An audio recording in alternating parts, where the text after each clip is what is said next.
ವಂದನೆಗಳು. ಜೊತೆಗೆ ಈ ಒಂದು ಅದ್ಭುತವಾದ ವೇದಿಕೆಯನ್ನು ಕಲ್ಪಿಸಿಕೊಟ್ಟಿರತಕ್ಕಂತಹ ಮಹಾವತಾರ ಸಂಸ್ಥೆಯ ಸಂಸ್ಥಾಪಕರು ಆಗಿರತಕ್ಕಂಥ ಡಾಕ್ಟರ್ ರಂಗನಾಥ್ ಸರಿಗೆ ಹಾಗೂ ಅವರ ಸಿಬ್ಬಂದಿಯವರಿಗೂ ಸಹ ನನ್ನ ನಮನಗಳು. ಹಾಗೆಯೇ ನನಗೆ ಜನ್ಮ ನೀಡಿದ ತಂದೆ ತಾಯಿಯರಿಗೂ ಸಹ ನನ್ನ ಪ್ರಣಾಮವನ್ನು ಹೇಳುತ್ತಾ ಈ ಧ್ಯಾನ ಹಾಗೂ ಸಮಗ್ರ ಸ್ವಾಸ್ಥ್ಯ ಕಾರ್ಯಕ್ರಮವನ್ನು ಇವತ್ತು ಪ್ರಾರಂಭ ಮಾಡೋಣ. ಮೊದಲನೇದಾಗಿ ನಾವು 30 ನಿಮಿಷಗಳ ಕಾಲ ಧ್ಯಾನವನ್ನು ಮಾಡೋಣ.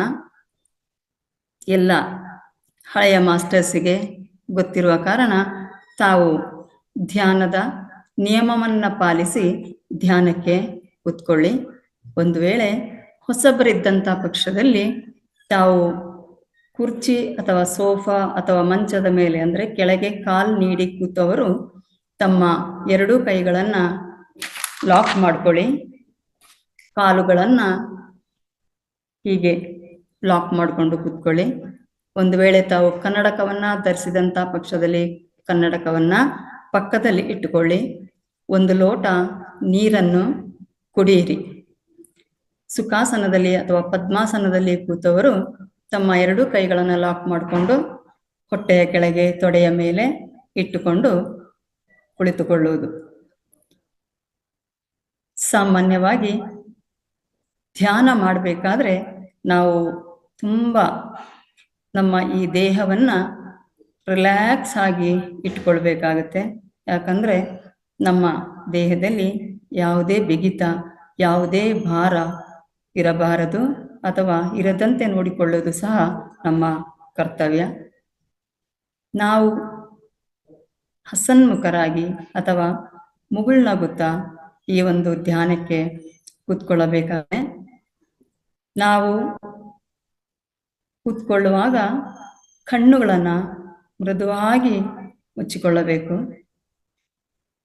ಕೈಯನ್ನು ಲಾಕ್ ಮಾಡಿಕೊಂಡು ಕೂತ್ಕೊಂಡಾಗ ನಮ್ಮ ಪ್ರಾಣಶಕ್ತಿ 10% ನಮ್ಮ ದೇಹದಲ್ಲಿ ಪಸರಿಸುತ್ತದೆ. ಹಾಗೆಯೇ ಕಾಲನ್ನು ಲಾಕ್ ಮಾಡಿಕೊಂಡಾಗ 10% ಪ್ರಾಣಶಕ್ತಿ ನಮ್ಮ ದೇಹದಲ್ಲಿ ಪಸರಿಸುತ್ತದೆ. ಹಾಗೆಯೇ ನಾವು ಕಣ್ಣು ಮುಚ್ಚಿ ಕುಳಿತಾಗ ಉಳಿದ 80% ಪ್ರಾಣಶಕ್ತಿ ನಮ್ಮ ದೇಹದಲ್ಲಿ ಪಸರಿಸುತ್ತದೆ. ಒಟ್ಟು ನಾವು 100% ಪ್ರಾಣಶಕ್ತಿಯನ್ನು ನಮ್ಮ ದೇಹದಲ್ಲೇ ಉಳಿಸಿಕೊಳ್ಳಬಹುದಾಗಿದೆ. ಧ್ಯಾನವನ್ನು ಪ್ರಥಮವಾಗಿ ನಾವು ಸಂಗೀತದೊಂದಿಗೆ ಪ್ರಾರಂಭ ಮಾಡೋಣ. ಸಂಗೀತ ಧ್ಯಾನ ಅದ್ಭುತವಾಗಿದ್ದು, ಈ ಧ್ಯಾನದೊಂದಿಗೆ ಎಲ್ಲರೂ ಸಹ ರಿಲ್ಯಾಕ್ಸ್ ಆಗಿ ಕುಳಿತು ಕೇವಲ ನಮ್ಮ ಉಸಿರನ್ನು ಮಾತ್ರ ಗಮನಿಸಬೇಕು. ಈ ಧ್ಯಾನಕ್ಕೆ ನಾವು ಆನ ಅಪಾನ ಸತಿ ಧ್ಯಾನ ಎಂದು ಕರೆಯಲಾಗುತ್ತದೆ. ಆನ ಅಂದರೆ ನಾವು ಒಳಗೆ ತೆಗೆದುಕೊಳ್ಳತಕ್ಕಂಥ ಉಸಿರು. ಅಪಾನ ಅಂದರೆ ನಾವು ಹೊರಗೆ ಬಿಡುವಂಥ ಉಸಿರು. ಇದನ್ನು ಗಮನಿಸತಕ್ಕಂತಹ ಕ್ರಿಯೆಯಿಂದ ಆಗುವ ಮಿಲನವೇ ಸತಿ ಧ್ಯಾನ. ಎಲ್ಲರೂ ಸಹ ಧ್ಯಾನಸ್ಥರಾಗೋಣ. ಹೇಳಿದ ನಿಯಮವನ್ನು ಪಾಲಿಸಿ ಎಲ್ಲರೂ ಕಣ್ಣು ಮುಚ್ಚಿ ನಗುಮುಖದಿಂದ ಕೂತು ಮುಗ್ಧತೆಯಲ್ಲಿ ರಿಲ್ಯಾಕ್ಸ್ ಆಗಿ ಅರ್ಧ ಗಂಟೆಗಳ ಕಾಲ ಸಂಗೀತ ಧ್ಯಾನವನ್ನು ಮಾಡೋಣ. Shashikala ma'am, music please.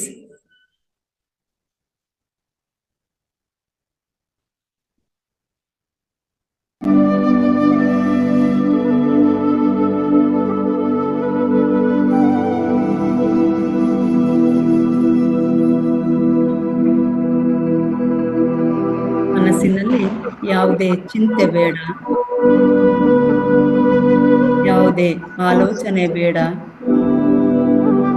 ಸಂಗೀತವನ್ನೇ ಗಮನಿಸುತ್ತಾ ತಮ್ಮ ಉಸಿರನ್ನೇ ಗಮನಿಸಿ.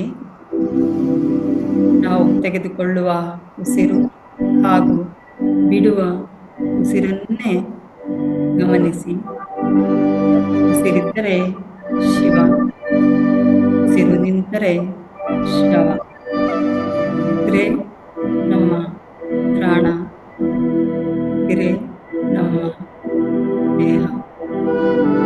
ಎಲ್ಲರ ಗಮನ ಉಸಿರಿನ ಕಡೆಗೆ ಇರಲಿ.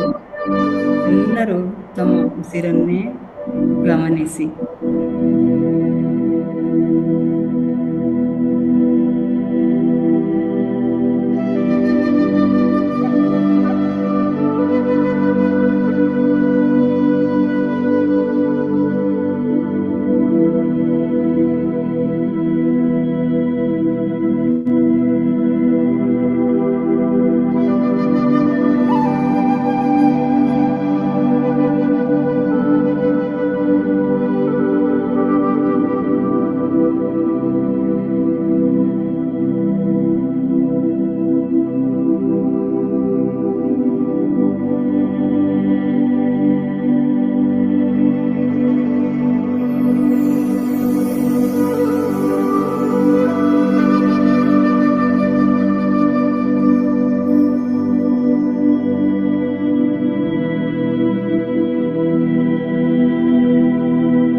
ನಿಮಿಷಗಳ ಶೂನ್ಯ ಧ್ಯಾನವನ್ನ ಮಾಡೋಣ. ಇನ್ನು 5 ನಿಮಿಷಗಳ ಕಾಲ ಮೌನ ಧ್ಯಾನವನ್ನ ಮಾಡೋಣ. ಯಾರು ಕಣ್ಣು ಬಿಡಬೇಡಿ.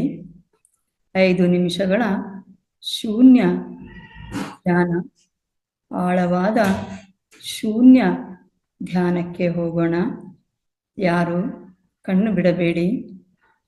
ತಮ್ಮ ಗಮನ ತಮ್ಮ ಉಸಿರಿನ ಮೇಲೆ ಇರಲಿ. ಯಾವುದೇ ಆಲೋಚನೆ ಬಂದರೂ ಅದಕ್ಕೆ ಒಂದು ಧನ್ಯವಾದವನ್ನು ಹೇಳಿ ಪಕ್ಕಕ್ಕೆ ಸರಿಸಿ ಎಲ್ಲರೂ ಸಹ ತಮ್ಮ ಉಸಿರನ್ನೇ ಗಮನಿಸಿ ಆಳವಾದ ಮೌನ ಧ್ಯಾನಕ್ಕೆ ಬನ್ನಿ.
ಇನ್ನು ಕೇವಲ 1 ನಿಮಿಷಗಳ ಮೌನ ಧ್ಯಾನವನ್ನು ಮುಂದುವರಿಸೋಣ.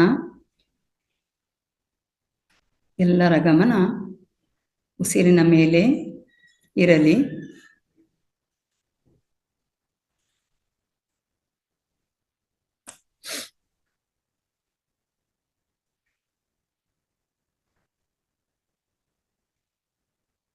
ಇನ್ನು ಕೇವಲ 30 ಸೆಕೆಂಡುಗಳ ಮೌನ ಧ್ಯಾನ.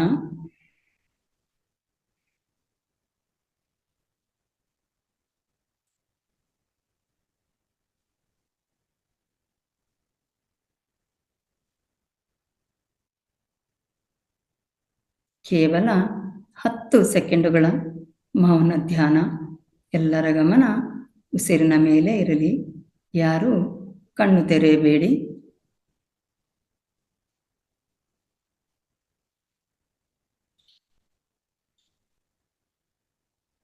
ಕೇವಲ 5 ಸೆಕೆಂಡುಗಳ ಧ್ಯಾನ. ಎಲ್ಲರೂ ಸಹ ಧ್ಯಾನದಿಂದ ದೇಹ ಎಚ್ಚರಿಕೆಗೆ ಬನ್ನಿ. ಕಣ್ಣು ಬಿಡಬೇಡಿ. ಧ್ಯಾನದಿಂದ ದೇಹ ಎಚ್ಚರಿಕೆಗೆ ಬನ್ನಿ. ಯಾರು ಕಣ್ಣು ಬಿಡಬೇಡಿ. 1, 2, 3, 4, 5. ಎಲ್ಲರೂ ಸಹ ತಮ್ಮ 2 ಕೈಗಳನ್ನು ಬಿಡಿಸಿಕೊಂಡು ತಮ್ಮ 2 ಕಣ್ಣುಗಳ ಮೇಲೆ 5 ಸೆಕೆಂಡುಗಳ ಕಾಲ ಇಡಿ. 1, 2, 3, 4, 5. ನಿಧಾನವಾಗಿ ತಮ್ಮ 2 ಹಸ್ತಗಳನ್ನು ನೋಡುತ್ತಾ ನಿಧಾನವಾಗಿ ಕಣ್ಣನ್ನು ತೆರೆಯಿರಿ. ಅದ್ಭುತವಾದ ಸಂಗೀತ ಹಾಗೂ ಮೌನ ಧ್ಯಾನವನ್ನು ಮಾಡಿದ ಎಲ್ಲ ಧ್ಯಾನ ಬಂಧುಗಳಿಗೆ ಧನ್ಯವಾದಗಳು. ಹಾಗೆಯೇ ಈ ಧ್ಯಾನಕ್ಕೆ ಸಹಕರಿಸಿದ ಪ್ರಕೃತಿ ಮಾತೆಗೆ ಹಾಗೂ ಈ ಧ್ಯಾನಕ್ಕೆ ಸಹಕರಿಸಿದ ನಮ್ಮ ದೇಹಕ್ಕೆ ಒಂದು ಚಪ್ಪಾಳೆಯೊಂದಿಗೆ ಧನ್ಯವಾದಗಳನ್ನು ಹೇಳೋಣ.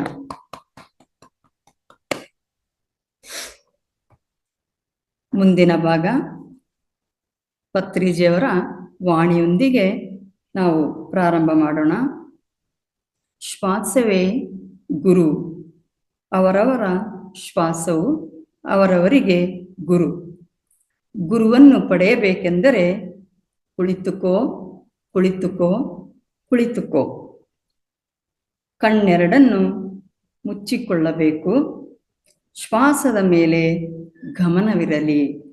ಶ್ವಾಸದ ಮೇಲೆ ಗಮನವಿರಲಿ. ಹಾಗೆ ಉಪನ್ಯಾಸಕರನ್ನ ಸ್ವಾಗತಿಸುವ ಮೊದಲು ಒಂದು ಮನೆಮದ್ದನ್ನು ಹೇಳೋಣ. ಸಾಮಾನ್ಯವಾಗಿ ನಾವು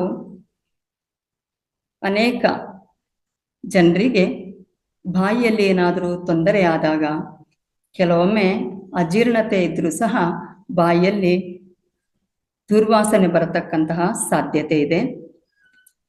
ಇದು ಹಲ್ಲಿನ ಸ್ವಚ್ಛತೆಯನ್ನ ಕಾಪಾಡಿಕೊಳ್ಳದಿದ್ದರೂ ಸಹ ಬರತಕ್ಕಂತಹ ಸಮಸ್ಯೆ. ಇದಕ್ಕೆ ಜಾಯಿಕಾಯಿ, ಏಲಕ್ಕಿ ಹಾಗೂ ಏಲಕ್ಕಿಯ ಕಾಳುಗಳನ್ನು ಬಾಯಿಗೆ ಹಾಕಿಕೊಂಡು ಜಗಿಯುವುದರಿಂದ ಅಥವಾ ಅಗಿಯುವುದರಿಂದ ಈ ದುರ್ವಾಸನೆ ದೂರ ಆಗಲಿಕ್ಕೆ ಸಾಧ್ಯತೆ ಇದೆ. ಹೆಚ್ಚು ಸಮಸ್ಯೆ ಇದ್ದಂಥ ಸಂದರ್ಭದಲ್ಲಿ ದಂತವೈದ್ಯರ ಸಲಹೆಯನ್ನು ಪಡೆಯಬಹುದಾಗಿದೆ. ಪುದೀನ ಎಲೆಗಳನ್ನು ಅಗಿಯುವುದರಿಂದ ಬಾಯಿಯ ದುರ್ಗಂಧ ದೂರ ಆಗ್ತದೆ. ಕೊತ್ತಂಬರಿ ಸೊಪ್ಪನ್ನು ಶುಭ್ರಗೊಳಿಸಿ ಅಗಿಯುವುದರಿಂದ ಬಾಯಿಯಲ್ಲಿ ಬರುವ ದುರ್ವಾಸನೆ ನಿವಾರಣೆಯಾಗ್ತದೆ. ಹಸಿ ಶುಂಠಿ, ಉಪ್ಪು, ಲವಂಗವನ್ನು ಪೇಸ್ಟ್ ಮಾಡಿಕೊಂಡು ಬಾಯಿಗೆ ಹಾಕಿಕೊಂಡು ಅಗಿಯುವುದರಿಂದ ಬಾಯಿಯ ದುರ್ವಾಸನೆ ದೂರವಾಗುವುದು ಹಾಗೂ ನಾಲಿಗೆಯ ರುಚಿ ಸಹ ಹೆಚ್ಚುತ್ತದೆ. ಶ್ರೀಗಂಧವನ್ನು ಚೆನ್ನಾಗಿ ಉಗುರು ಬೆಚ್ಚಗಿನ ನೀರಿನಲ್ಲಿ ಬೆರೆಸಿ ಚೆನ್ನಾಗಿ ಗೊಟಾಯಿಸಬೇಕು, ಅಂದ್ರೆ ಗುಳುಗುಳು ಮಾಡಬೇಕು. ಹೀಗೆ ಗೊಟಾಯಿಸಿದ ನೀರನ್ನು ಬಾಯಿಗೆ ಹಾಕಿಕೊಂಡು ಮುಕ್ಕಳಿಸುವುದರಿಂದ ಬಾಯಿಯ ದುರ್ಗಂಧ ದೂರವಾಗುವುದು. ರಾತ್ರಿ ಊಟವಾದ ನಂತರ ಸ್ವಲ್ಪ ಪ್ರಮಾಣದಲ್ಲಿ ಸೋಂಪು ಕಾಳು, ನಾವು ಬಡೆ ಸೋಪು ಸೋಂಪು ಅಂತ ಹೇಳ್ತೇವಲ್ಲ, ಅದನ್ನ ಬಾಯಿಗೆ ಹಾಕಿಕೊಂಡು ಅಗಿಯುವುದರಿಂದ ಬಾಯಿಯ ದುರ್ವಾಸನೆ ಹೋಗ್ತದೆ. ಈಗ ಇಂದಿನ ಜ್ಞಾನ ಹಂಚಿಕೆಗೆ ನಮ್ಮೆಲ್ಲರ ನೆಚ್ಚಿನ ಹಾಗೂ ಹಿರಿಯ ಮಾಸ್ಟರ್ ಆಗಿರತಕ್ಕಂತಹ ಹಾಗೆ ಮನೆ ಮದ್ದು ಪ್ರವೀಣೆ ಶ್ರೀಮತಿ ಮಧುರಾ ಹೆಗ್ಡೆ ಮೇಡಮ್ ಇವರನ್ನ ಈ ವೇದಿಕೆಗೆ ನಾನು ವೈಯಕ್ತಿಕವಾಗಿ ಹಾಗೂ ಎಲ್ಲ ಧ್ಯಾನ ಬಂಧುಗಳ ಪರವಾಗಿ, ಮಹಾವತಾರ್ ಸಂಸ್ಥೆಯ ಪರವಾಗಿ ಹೃದಯಪೂರ್ವಕ ಸ್ವಾಗತವನ್ನು ಬಯಸ್ತೇನೆ. ಸ್ವಾಗತ madam. Over to you Madhura madam. Thank you Revathi madam. Thank you so much. ಎಲ್ಲ ಆತ್ಮ ಬಂಧುಗಳಿಗೂ ನಮಸ್ಕಾರ.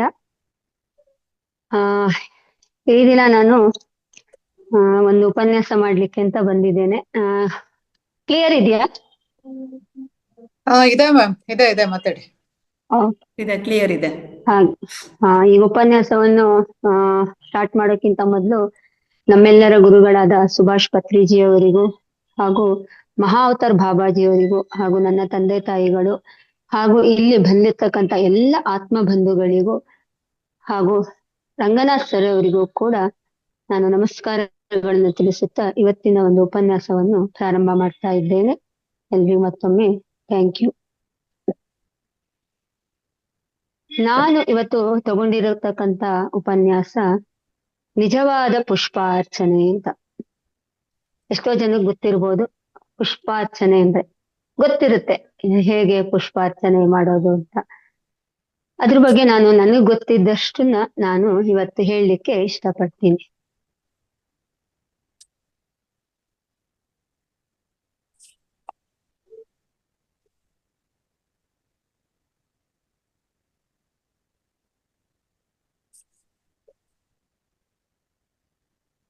ಈಗ ಭಗವಂತನನ್ನು ದೇವಾಲಯಗಳಲ್ಲಿ ಅಥವಾ ಮನೆಗಳಲ್ಲಿ ಸಹ ಸಾಮಾನ್ಯವಾಗಿ ನಾವು ಹೂವಿನಿಂದ ಪೂಜಿಸ್ತೇವೆ. ಎಷ್ಟು ತುಟ್ಟಿಯಾದ್ರೂ ಅಂದ್ರೆ ಎಷ್ಟು ಕಾಸ್ಟ್ಲಿ ಇದ್ರೂ ಪರವಾಗಿಲ್ಲ, ನಾವು ಅಂದ್ರೆ ಹೆಚ್ಚು ಬೆಲೆ ಇದ್ರೂ ಕೂಡ ಅದನ್ನ ತಗೊಂಡ್ ಬಂದು ನಾವು ಹೂವನ್ನ ಹಾಕಿ ಪೂಜೆ ಮಾಡ್ತಾ ಇರ್ತೀವಿ. ನೋಡಿ, ಈಗ ಶ್ರಾವಣ ಮಾಸ ಬಂತು ಅಂದ್ರೆ ಸಾಕು, ಎಷ್ಟು ಮನೆಗಳಲ್ಲಿ ಎಲ್ಲ ಅಂದ್ರೆ ಪ್ರತಿಯೊಂದು ಹಬ್ಬಗಳು ಬರ್ತಾ ಇರುತ್ತೆ. ನಾವೇನ್ ಮಾಡ್ತಾ ಇರ್ತೀವಿ, ಆ ಹಬ್ಬಕ್ಕೆ ಅಂದ್ರೆ ಅಲಂಕಾರ ಮಾಡೋದು, ಅಂದ್ರೆ ಹೂಗಳನ್ನೆಲ್ಲ ತಂದು ಅಲಂಕಾರ ಮಾಡ್ತೀವಿ. ಅಂದ್ರೆ ತುಂಬಾ ಹೂಗಳನ್ನ ಹಾಕಿ ಅಲಂಕಾರ ಮಾಡೋದು. ಅಂದ್ರೆ ಇದರಿಂದ ನಮ್ಗೇನು ಅಂದ್ರೆ ನಮ್ಗೆ ಅಂದ್ರೆ ದೇವರಿಗೆ ತುಂಬಾ ಹೂವನ್ನು ಹಾಕಿ ಅಲಂಕಾರ ಮಾಡಿದ್ರೆ ನಮ್ಗೆ ಪುಣ್ಯ ಬರುತ್ತೆ ಅಂತ ಒಂದು ನಂಬಿಕೆ ನಮ್ಮಲ್ಲಿ. ಅಂದ್ರೆ ನಾವು ಹಿಂದಿನಿಂದಲೂ ಅದನ್ನ ಬೆಳೆಸ್ಕೊಂಡ್ ಬಂದಿದ್ವಿ, ನಮ್ಮ ಪೂರ್ವಜರು ಹೇಳಿದ್ದಾರೆ, ಅದನ್ನ ನಾವು ರೂಢಿ ಮಾಡ್ಕೊಂಡ್ ಬಂದಿರ್ತೀವಿ. ಅದಕ್ಕೋಸ್ಕರ ನಾವೇನ್ ಮಾಡಿರ್ತೀವಿ ಅಂದ್ರೆ ಎಷ್ಟು ಕಾಸ್ಟ್ಲಿ ಆದ್ರೂ ಪರವಾಗಿಲ್ಲ, ಹಬ್ಬ ಬಂತು ಅಂದ್ರೆ ಅದೇ ಒಂದ್ ಸಡಗರ ತಂದು ನಾವು ಎಷ್ಟು ಕಾಸ್ಟ್ಲಿ ಇದ್ರೂ ಪರವಾಗಿಲ್ಲ, ಎಷ್ಟೋ ಜನ ಸಾಲ ಸೋಲ ಮಾಡಿ ಆದ್ರೂನು ಹೂವನ್ನು ತಂದು ಹಣ್ಣುಗಳನ್ನು ತಂದು ನೈವೇದ್ಯ ಮಾಡೋದು, ಪೂಜೆ ಮಾಡೋದು ಮಾಡ್ತಾ ಇರ್ತಾರೆ. ಅದು ಅಂದ್ರೆ ಹಿಂದಿನಿಂದ ರೂಢಿ ಬಂದೆ. ಆದ್ರೆ ಎಷ್ಟು ಖರ್ಚು ಮಾಡಿ ಪೂಜೆ ಮಾಡಿ ಹಲವಾರು ಸಂಭ್ರಮದಿಂದ ಹೇಳಿಕೊಂಡು ಸಾಮಾನ್ಯ ಜನರಲ್ಲಿ ನೋಡ್ತೀವಿ, ಅಯ್ಯೋ ನಾ ಇವತ್ ನಾವು ಇಷ್ಟು ಪೂಜೆ ಮಾಡಿದ್ನಪ್ಪ ನಾನು. ಅಂದ್ರೆ ಒಂದ್ ಹಬ್ಬ ಆಯ್ತು ಅಂದ್ರೆ ನಾವು ಪಕ್ಕದ ಮನೆಯವ್ರ ಹತ್ರ ಹೇಳ್ತೀವಿ, ನಾನು ಇವತ್ತು ಅಷ್ಟು ಕಾಸ್ಟ್ಲಿ ಇತ್ತಪ್ಪ, ಆ ತರ ಹೂ ತಂದೆ, ಈ ತರ ಹೂ ತಂದೆ, ನಮ್ಮನೇಲಿ ಇಷ್ಟು ದುಡ್ಡು ಹಾಕಿದೆ ಅಂದ್ರೆ ದೇವ್ರ ಪೂಜೆಗೆ ಇಷ್ಟು ಮಾಡಿದೆ ಅಂತ ನಾವು ಹೇಳ್ಕೊಳ್ತಾ ಇರ್ತೀವಿ. ಅಂದ್ರೆ ಗಿಡದಲ್ಲಿ ಬಿಡೋ ಹೂ ಸಾಲ ಅಂತ ನಾವು ಅನೇಕ ಧನವಂತರು ಅಂದ್ರೆ ಯಾರು ತುಂಬಾ ರಿಚ್ ಇರ್ತಾರೋ ಅವರು ಬಂಗಾರದ ಹೂಗಳನ್ನ ಕೂಡ ಮಾಡಿಸ್ತಾ ಇರ್ತಾರೆ. ನನಗೆ ಶಿವನಿಗಿರ್ಬೋದು ಬಿಲ್ವ ಪತ್ರೆಗಳನ್ನ ಇರ್ತಾರೆ, ವಿಷ್ಣುವಿಗೆ ಬಂಗಾರದ ತುಳಸಿ ದಳ, ಅಮ್ಮನವರಿಗೆ ಬಂಗಾರದ ಹೂಗಳನ್ನ ಅರ್ಚನೆ. ಅದು ಅಂದ್ರೆ ಅದೆಲ್ಲ ಅಂದ್ರೆ ನಮ್ದು ಉನ್ನತವಾದ ಭಕ್ತಿ ಅಂತ ನಾವು ಅನ್ಕೊಂಡಿದೀವಿ. ಅಂದ್ರೆ ತುಂಬಾ ಕಾಸ್ಟ್ಲಿ ಎಲ್ಲ ತಂದು ಹಾಕಿದ ತಕ್ಷಣ ದೇವ್ರು ನಮ್ಗೆ ಒಲಿತಾನೆ, ನನಗೆ ಇದರಿಂದ ಪುಣ್ಯ ಬರುತ್ತೆ ಅಂತ ನಾವು ನಮ್ಗೊಂದು ಹಿಂದಿನಿಂದ ಬಂದಿದೆ, ಮತ್ತೆ ನಾವು ಅದೇ ಅಜುಮ್ನಲ್ಲಿ ಇರ್ತೀವಿ. ಅದು ಅಂದ್ರೆ ಅದೇ ತಪ್ಪಲ್ಲ. ಅದೇ ರೀತಿ ಭಗವಂತ ಹೂಗಳನ್ನ ಬೆಲೆಯನ್ನು ಆಧರಿಸಿ, ಅಂದ್ರೆ ಹೂಗಳಿಗೆ ಎಷ್ಟು ದುಡ್ಡು ಕೊಟ್ಟಿದ್ದಾರೆ ಅಂದ್ರೆ ಅದ್ರ ಮೇಲೆ ನಮಗ್ ಪಾಪ ಪುಣ್ಯ ಅಥವಾ ಪುಣ್ಯ ಬರುತ್ತೆ ಅಂತ ಅವ್ನು ಅದ್ರ ಮೇಲೆ ಡಿಸೈಡ್ ಮಾಡಲ್ಲ. ನಮ್ಗೆ ಈ ಭಕ್ತ ಮನೇಲಿ ಇಷ್ಟು ದುಡ್ಡು ತಂದು ಇಷ್ಟು ಅರ್ಚನೆ ಮಾಡ್ಲಿಕ್ಕೆ ಅಥವಾ ಹೂಗಳನ್ನ ತಂದು ಇಷ್ಟು ಕಾಸ್ಟ್ಲಿ ಹೂಗಳನ್ನ ತಂದು ನನಗೆ ದೇವ್ರ ಮನೆ ನಾನು ಇವನಿಗೆ ಒಳ್ಳೇದ್ ಮಾಡ್ಬೇಕಪ್ಪ ಅಂತ ಭಗವಂತ ಆ ಒಂದು ಇದರಲ್ಲಿ ಅವನು ನೋಡ್ತಾ ಇರಲ್ಲ, ಪುಣ್ಯವನ್ನು ಕರುಣಿಸಲ್ಲ ಅಲ್ವಾ ಮಾಸ್ಟರ್. ಅದೇ ನಿಜವಾದ ಪುಷ್ಪಾರ್ಚನೆ ಅಂದ್ರೆ ಭಕ್ತಿಯಿಂದ ದೇವರಿಗೆ ಹೂಗಳನ್ನು ಅರ್ಪಿಸುವುದು. ಇದು ಕೇವಲ ಬಾಹ್ಯ ಆಚರಣೆ. ಆದ್ರೆ ದೇವರಿಗೆ ಕೇವಲ ಬಾಹ್ಯ ಆಚರಣೆ ಮುಖ್ಯ ಆಗಿರಲ್ಲ. ತಮ್ಮ ಪ್ರೀತಿ, ಭಕ್ತಿ, ದಯೆ, ಗೌರವ ವ್ಯಕ್ತಪಡಿಸುವ ಆಂತರಿಕ ಭಾವನೆ ಬೇಕಾಗಿರುತ್ತೆ. ಆ ಹೂವುಗಳನ್ನು ಸಮರ್ಪಿಸುವುದು ದೇವರಿಗೆ ಇಷ್ಟ ಆಗತ್ತೆ ಅಂತ ಹೇಳ್ತಾರೆ. ಅವುಗಳ ಸೌಂದರ್ಯ ಮತ್ತು ಪರಿಮಳದ ಮೂಲಕ ದೇವರಿಗೆ ಸಂತೋಷವನ್ನುಂಟು ಮಾಡೋದು ನಾವು ನೋಡ್ತಾ ಇರ್ಬೇಕು. ಆ ಹೂ ಬಾಹ್ಯ ಹೂಕ್ಕಿಂತನೂ ಆಂತರಿಕ ಹೂ ಅಂತ ಇರುತ್ತಲ್ಲ, ಅದೇ ಹೇಳಿದ್ನಲ್ಲ, ಶ್ರದ್ಧೆ ಇರ್ಬೋದು, ಭಕ್ತಿ ಇರ್ಬೋದು, ಗೌರವ ಇರ್ಬೋದು, ಅಂದ್ರೆ ಹಿಂಸೆ ಮಾಡ್ದೆ ಅಂತಾರೆ, ಅದೆಲ್ಲ ದೇವರಿಗೆ ಇಷ್ಟ ಆಗುವಂತ ಪ್ರೀತಿಯಾಗಿರುತ್ತೆ. ಈ ಒಂದು ಆಧ್ಯಾತ್ಮಿಕ ದೃಷ್ಟಿಯಿಂದ ನಾವೀಗ ನೋಡೋದಾದ್ರೆ, ಪೂಜೆಯಲ್ಲಿ ನಾವು ಮಾಡ್ಬೇಕಾದ್ರೆ ಅನೇಕ ರೀತಿಯ ನೈವೇದ್ಯ, ದೀಪ, ಅನೇಕ ರೀತಿಯ ಅಂದ್ರೆ ಹೂವನ್ನು ತರ್ತೀವಿ, ಹಣ್ಣುಗಳನ್ನ ತರ್ತೀವಿ, ಆಮೇಲೆ ಅನೇಕ ಡೆಕೋರೇಷನ್ ಮಾಡಿರ್ತೀವಿ, ದೀಪಗಳನ್ನೆಲ್ಲ ಹಚ್ಚಿಟ್ಟಿರ್ತೀವಿ.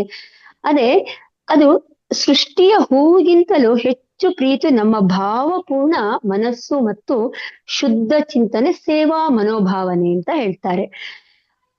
ಪುಷ್ಪ ಅರ್ಚನೆ ಅಂದ್ರೆ ದೇವರಿಗೆ ನಿಜವಾದ ಹೂವನ್ನು ಅರ್ಪಿಸುವುದಲ್ಲ, ಬದಲಾಗಿ ಮನಸ್ಸಿನ ಶುದ್ಧ ಗುಣಗಳನ್ನು ಅಂದ್ರೆ ಪುಷ್ಪವಾಗಿ ಅರ್ಚಿಸುವುದು ಅಂತ ಹೇಳ್ತಾರೆ. ಉದಾಹರಣೆಗೆ ತುಂಬಾ ನೋಡಿ, ಹಿಂದೆಲ್ಲ ಈಗ ಪತಂಜಲಿ ಯೋಗ ಸೂತ್ರ ಇರ್ಬೋದು, ಆಮೇಲೆ ಭಗವದ್ಗೀತೆಯಲ್ಲಿರ್ಬೋದು, ಪುರಾಣಗಳಲ್ಲಿ ಇರ್ಬೋದು, ಹಾಗೆ ಶಾಂಡಿಲ್ಯ ಉಪನಿಷತ್ತಿನಲ್ಲಿರ್ಬೋದು, ಧರ್ಮಶಾಸ್ತ್ರಗಳಲ್ಲಿ ಇರ್ಬೋದು, ಅವೆಲ್ಲದೂ ಸ್ಪಷ್ಟವಾಗಿ ಏನ್ ಹೇಳಿದ್ದಾರೆ ಅಂದ್ರೆ, ಹೂವುಗಳು ದೈಹಿಕವಾಗಿ ಅಲ್ಲ, ನೆಲದಲ್ಲಿ ಬೆಳೆಯುವುದು ಅಲ್ಲ, ಆದರೆ ಮನಸ್ಸಿನಲ್ಲಿ ಅರಳುವುದೇ ಪುಷ್ಪಗಳು ಅಂತ ಅತ್ಯಂತ ಸ್ಪಷ್ಟವಾಗಿ ತಿಳಿಸಿದ್ದಾರೆ. ಹಾಗಾದ್ರೆ ನಮಗೊಂದು ಕ್ವಶನ್ ಬರುತ್ತೆ, ಹಾಗಾದ್ರೆ ಭಗವಂತನಿಗೆ ಅಥವಾ ಆಧ್ಯಾತ್ಮಿಕ ದೃಷ್ಟಿಯಿಂದ ಇಷ್ಟವಾದ ಪುಷ್ಪ ಯಾವುದು ಅಂತ ಬರುತ್ತೆ ಅಲ್ವಾ ಮಾಸ್ಟರ್. ಹಾಗಾದ್ರೆ ನೋಡೋಣ, ಹಾಗಾದ್ರೆ ಯಾವ ತರ ಪುಷ್ಪ ಭಗವಂತನಿಗೆ ಇಷ್ಟ ಆಗತ್ತೆ ಅಂತ. ಅಂದ್ರೆ ನೀವು ಭಗವದ್ಗೀತೆಯಲ್ಲಿ ನೋಡಿ, ಅಕಸ್ಮಾತ್ ಇದು ಶಂಕರಾಚಾರ್ಯರು ಹೇಳಿದ್ ನೋಡಿ, ಆಮೇಲೆ ಶಾಂಡಿಲ್ಯ ಉಪನ್ಯಾಸ ತೆಗೆದು ನೋಡಿ, ಯಾವುದೇ ಒಂದು ನೋಡಿ, ಅಲ್ಲಿ ನಿಜವಾದ ಬಾಹ್ಯಕ್ಕಿಂತ ಆಂತರಿಕ ಪುಷ್ಪಾರ್ಚನೆ ಅಂತ ಅದಕ್ಕೆ ತುಂಬಾ ಮಹತ್ವ ಕೊಟ್ಟಿರ್ತಾರೆ. ಹಾಗಾದ್ರೆ ನಾವೀಗ ನಿಜವಾದ ಪುಷ್ಪ ಯಾವುದು ಅಂತ ನೋಡೋಣ. ಈಗ ಒಂದು ತಾವರೆ ಇರ್ಬೋದು, ನೈದಿಲೆ ಇರ್ಬೋದು, ಸೇವಂತಿಗೆ ಇರ್ಬೋದು, ಹಾಗೆ ಮಲ್ಲಿಗೆ, ಸಂಪಿಗೆ, ಕಣಗಿಲೆ, ನಾನಾ ತರದ ಪುಷ್ಪಗಳಿರುತ್ತೆ. ಇವನ್ನು ಕೂಡ ನಾವು ದೇವರ ಪೂಜೆಗೆ ಬಳಸ್ತೇವೆ. ಆದ್ರೆ ನಿಜವಾದ ಪುಷ್ಪಾರ್ಚನೆ ದೇವರಿಗೆ ಅರ್ಪಿಸಬೇಕಾಗಿರೋದು ಯಾವುದು ಅಂತ ಬರುತ್ತೆ. ನಾವ್ ಇದನ್ನೆಲ್ಲ ನೋಡಿ ದಿನನಿತ್ಯ ಪೂಜೆಯಲ್ಲಿ ಉಪಯೋಗಿಸ್ತೇವೆ. ಅಯ್ಯೋ, ಇವತ್ತು ಸೋಮವಾರಪ್ಪ ಶಿವನಿಗೆ ಈ ತರದ್ದು, ಮಂಗಳವಾರ ದೇವಿಗೆ ಇದಿಷ್ಟ ಆಗುತ್ತೆ, ಆಮೇಲೆ ಶುಕ್ರವಾರ ಬಂದ್ರೆ ಮತ್ತೆ ದೇವಿಗೆ, ಶನಿವಾರ ಆಂಜನೇಯನಿಗೆ. ಪ್ರತಿಯೊಂದು ಪುಷ್ಪನು ನಾವು ಎಷ್ಟು ಎಲ್ಲಿಂದಾನೆ ತಂದು, ಅಂದ್ರೆ ಅದನ್ನ ನನಗೆ ಪುಣ್ಯ ಬರುತ್ತಪ್ಪ ಅಂತ ನಾವು ತಂದು ಪೂಜೆ, ಅದೆಲ್ಲ ಬಾಹ್ಯ ಪೂಜೆ ಆಗುತ್ತೆ. ಆದ್ರೆ ನಮ್ಮ ಆಂತರಿಕ ಪೂಜೆನೇ ಬೇರೆ ಇರುತ್ತೆ ಮಾಸ್ಟರ್ಸ್. ಹಾಗಾದ್ರೆ ಈ ಆಂತರಿಕ ಪೂಜೆಗಳು ಯಾವುದು ಅಂತ ನೋಡೋಣ. ಅಂದ್ರೆ ಶ್ರೀಕೃಷ್ಣ ಭಗವದ್ಗೀತೆ ಕೂಡ ಇದನ್ನೇ ಹೇಳಿದ್ದಾನೆ. ಆಂತರಿಕ ಪೂಜೆ ಯಾವುದು? ಭಗವಂತನಿಗೆ ಇಷ್ಟವಾದ ಪುಷ್ಪ ಮೊದಲೇನು ಅಹಿಂಸಾ ಪುಷ್ಪ ಅಂತ ಹೇಳ್ತಾರೆ. ಅಂದ್ರೆ ಯಾರಿಗೂ ನೋವು ಕೊಡ್ಬೋದೆ, ಮನಸ್ಸಿಗೆ ನೋವು ಮಾಡಬಾರ್ದು. ನಾವು ನೋಡಿ ಎಷ್ಟು ಪುಷ್ಪನ ಎಷ್ಟು ಕಷ್ಟಪಟ್ಟು ಹೂವು ಹಣ್ಣೆಲ್ಲ ತರ್ತೀವಿ, ಪೂಜೆ ಮಾಡ್ತೀವಿ, ಆಮೇಲೆ ಪಕ್ಕದ ಮನೆಗೆ ಹೋಗಿ, ಏನಪ್ಪ ನಿಮ್ ಮನೇಲಿ ಇಷ್ಟು ಅಂದ್ರೆ ಸರಳವಾಗಿ ಪೂಜೆ ಮಾಡಿದ್ದೀರಾ, ನೀವೇನು ನಿಮ್ಮಲ್ಲಿ ದುಡ್ಡು ಇಲ್ವಾ ಅಂತ ಕೇಳ್ತೀವಿ ಅಲ್ವಾ. ಅವ್ರಿಗೆ ಎಷ್ಟು ಮನಸ್ಸಿಗೆ ನೋವಾಗಿರುತ್ತೆ, ನಮ್ಮ ಮನಸ್ಸಿಗೆ ಏನ್ ಶುದ್ಧ ಆದಂಗಾಯ್ತಲ್ವಾ. ಅದು ಕೂಡ ಹಿಂಸೆ ಮಾಡ್ದಂಗೆ. ಅಂದ್ರೆ ಯಾವ ಒಂದು ಚಿಕ್ಕ ಪುಟ್ಟ ಪಾತುಗಳಲ್ಲೂ ಕೂಡ ನೋಯಿಸ್ಬಾರ್ದು ಅಂತ ಆಗುತ್ತೆ. ಆಗ ನಮಗೆ ಭಗವಂತನಿಗೆ ಅದೇ ಪುಷ್ಪ ಇಷ್ಟ ಆಗಿರುತ್ತೆ. ಅದಕ್ಕೆ ನೋಡಿ, ನಾವ್ ಯಾರಿಗೆ ನಮ್ಗೆ ಆ ತರ ಹಿಂಸೆ ಕುರಿತು ವಾಪಸ್ ಕೊಡುವುದೇ ಇಲ್ಲ. ಯೂನಿವರ್ಸ್ ಇರ್ಬೋದು ಅಥವಾ ಭಗವಂತ ಅಂತ ಏನ್ ಹೇಳ್ತೀವ, ಎಲ್ಲವೂ ಕೂಡ ಅದೇ ಅರ್ಥ ಸೂಚಿಸುತ್ತೆ. ಅದೇ ತೀರಾ ಸೆಕೆಂಡ್ ಒನ್ ಏನು, ಇಂದ್ರಿಯ ನಿಗ್ರಹ ಪುಷ್ಪಂ ಅಂತ ಹೇಳ್ತಾರೆ. ಇಂದ್ರಿಯಗಳನ್ನ ನಿಯಂತ್ರಣ ಮಾಡೋದು ಯಾವುದು, ಕಾಮ ಆಗಿರ್ಬೋದು, ಕ್ರೋಧ ಆಗಿರ್ಬೋದು, ಮತ್ಸರ ಆಗಿರ್ಬೋದು, ಅಂದ್ರೆ ಬಯಕೆಗಳನ್ನು ನಿಯಂತ್ರಿಸೋದು. ನೋಡಿ, ನಮ್ಮಲ್ಲಿ ಬಯಕೆಗಳನ್ನು ನಿಯಂತ್ರಿಸೋದೇ ಕಷ್ಟ. ಎಷ್ಟು ಆಸೆ ಆಕಾಂಕ್ಷೆ, ಇವತ್ತೊಂದು ನೋಡಿದ್ವಿ, ಬೇಕು ಬೇಕು, ಒಂದು ಮನೆ ಆಯ್ತು, 2 ಮನೆ ಆಯ್ತು, ಮತ್ತೆ ಬೇಕು. ನನಗೆ ಇದೆಯಪ್ಪ, ನನ್ನ ಆತ್ಮ ತೃಪ್ತಿ ಒಂದು ಮನೆ ಇದೆ, ಸಾಕಾಗಲ್ಲ, ಮತ್ತೆ ಬೇಕು ಇನ್ನೊಂದ್ ಮನೆ ಮತ್ತೆ ಹಣಕ್ಕೋಸ್ಕರ ದುಡಿಯೋದು. ಆ ತರ ಮತ್ತೆ ಮತ್ತೆ ಮತ್ತೆ ಮತ್ತೆ ಆಸೆಗಳದು. ಪ್ರತಿಯೊಂದಲ್ಲೂ ಮತ್ಸರ ಸಾಧಿಸಬಾರ್ದು ಅಂತ ಹೇಳ್ತಾರೆ. ಅಂದ್ರೆ ನಾವು ಇಂದ್ರಿಯಗಳನ್ನ ನಿಗ್ರಹನೇ ಮಾಡ್ತಾ ಇರಲ್ಲ. ಆ ಪೂಜೆ ಅಂತ ಪೂಜೆ ಅಂದ್ರೆ ಆ ನಿಗ್ರಹಗಳ ಮಾಡುವಂತಹ ಪೂಜೆ ಭಗವಂತನಿಗೆ ಇಷ್ಟ ಆಗುತ್ತೆ ಅಂತ ಹೇಳ್ತಾರೆ. ಅದೇ ರೀತಿ ದಯಾ ಪುಷ್ಪಂ ಅಂತ ಹೇಳ್ತಾರೆ. ಪ್ರಾಣಿಗಳ ಮೇಲೆ ಕರುಣೆ. ಅಂದ್ರೆ ಎಷ್ಟೊಂದು ಪ್ರಾಣಿಗಳು ನೋಡು, ನಾವು ಪ್ರಾಣಿ ಹಿಂಸೆ ಮಾಡ್ತಾ ಇರ್ತೀವಿ.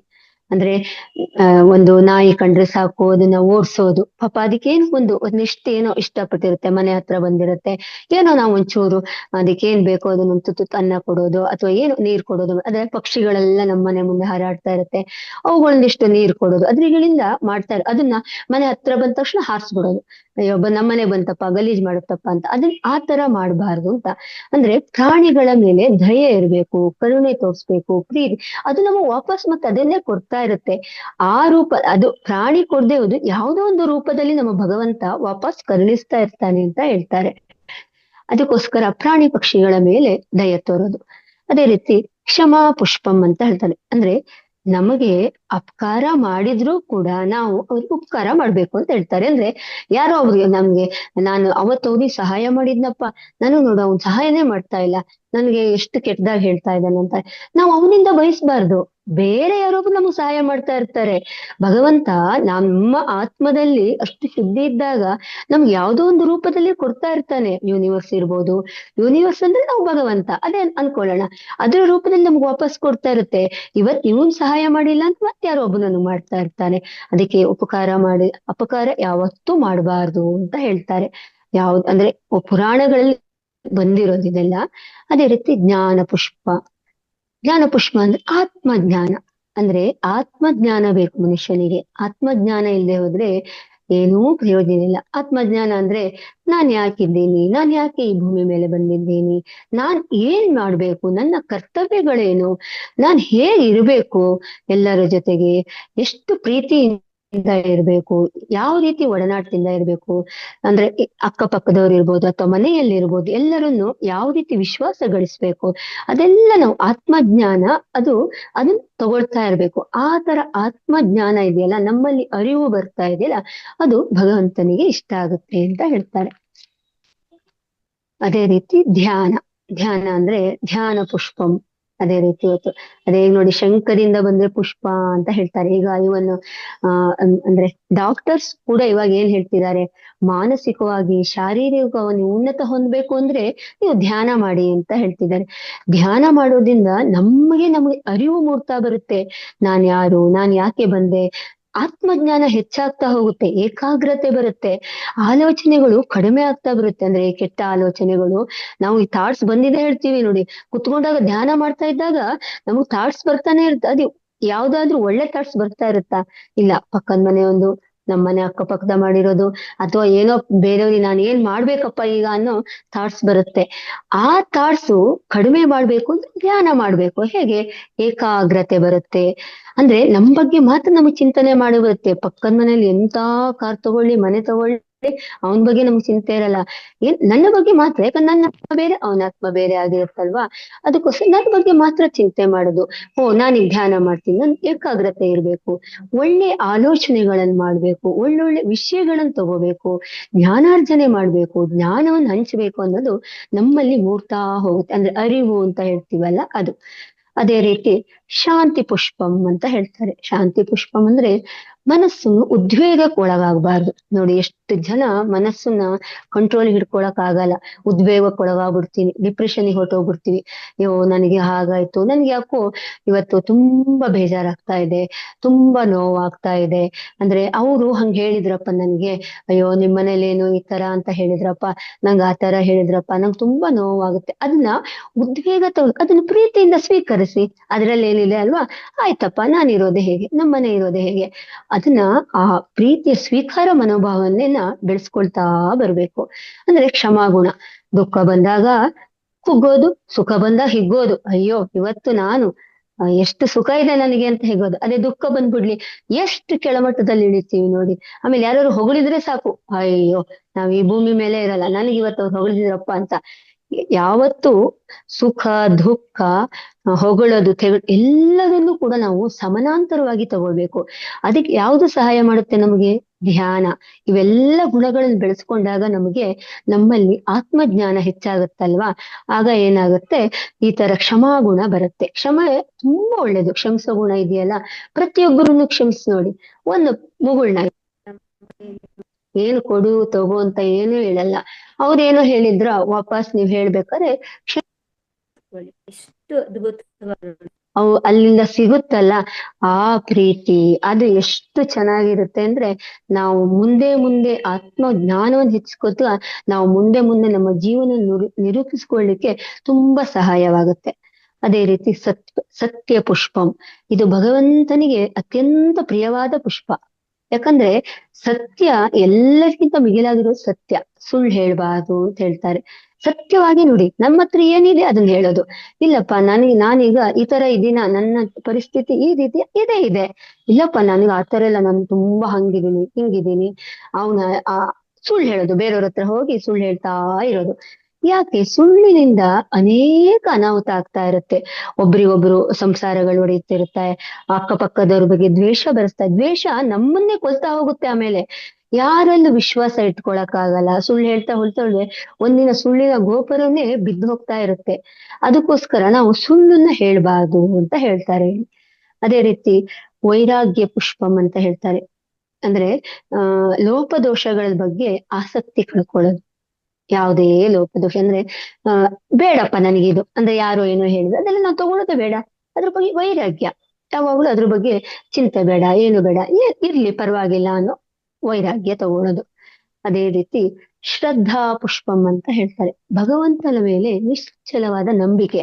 ಅಂದ್ರೆ ನಾವು ಮಾಡೋ ಕೆಲಸ ಇರ್ಬೋದು, ಪ್ರತಿಯೊಂದ್ರ ಮೇಲೆ ಅಂದ್ರೆ ಇರ್ಬೋದು,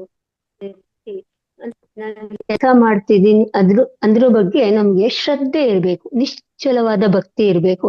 ನಾನೀಗ ಒಂದು ಅಡಿಗೆ ಮಾಡ್ತಾ ಇದ್ದೀನಿ ಅಂದ್ರೆ ಅದ್ರ ಬಗ್ಗೆ ಶ್ರದ್ಧೆ ಇರ್ಬೇಕು. ಇಲ್ಲ ಅಂದ್ರೆ ಎಲ್ಲೋ ಯೋಚನೆ ಮಾಡ್ತಾ ನಾನ್ ಮಾಡ್ತಾ ಇದ್ರೆ ಅದು ಅಡಿಗೆನೂ ಹಾಳಾಗುತ್ತೆ. ಆಮೇಲೆ ಅಂದ್ರೆ ನಮ್ಗೆ ನೆಗೆಟಿವ್ ಥಾಟ್ಸು ಬರ್ತಾ ಇರುತ್ತೆ, ನಮ್ಮ ಆಲೋಚನೆ ಕೂಡ ಹಾಳಾಗ್ತಾ ಇರುತ್ತೆ. ಅದ್ರ ಬದಲು ನಾನೇನು ಮಾಡ್ತಾ ಇದ್ದೀನಿ, ಅಡಿಗೆ ಮಾಡ್ತಾ ಇದ್ದೀನಿ, ಇದಕ್ಕೆ ಇಷ್ಟ ಹಾಕ್ಬೇಕು, ಅರಿವಿನಿಂದ ಮಾಡ್ಬೇಕು. ಒಂದು ಅಡಿಗೆ ಮಾಡೋದ್ರು ಕೂಡ ಶ್ರದ್ಧೆ ಭಕ್ತಿಯಿಂದ ಮಾಡಿದ್ರೆ ಅದು ಕೂಡ ದೇವರಿಗೆ ಇಷ್ಟವಾಗುವಂತ ಪುಷ್ಪ. ಅದೇ ರೀತಿ ಭಗವಂತನಿಗೆ ಎಲ್ಲ ಪುಷ್ಪಗಳಿಗಿಂತಲೂ ಈ 10 ಪುಷ್ಪಗಳೇನಿದೆ ಅದು ತುಂಬಾ ಶ್ರೇಷ್ಠವಾದ ಪುಷ್ಪ ಅಂತ ಹೇಳ್ತಾರೆ.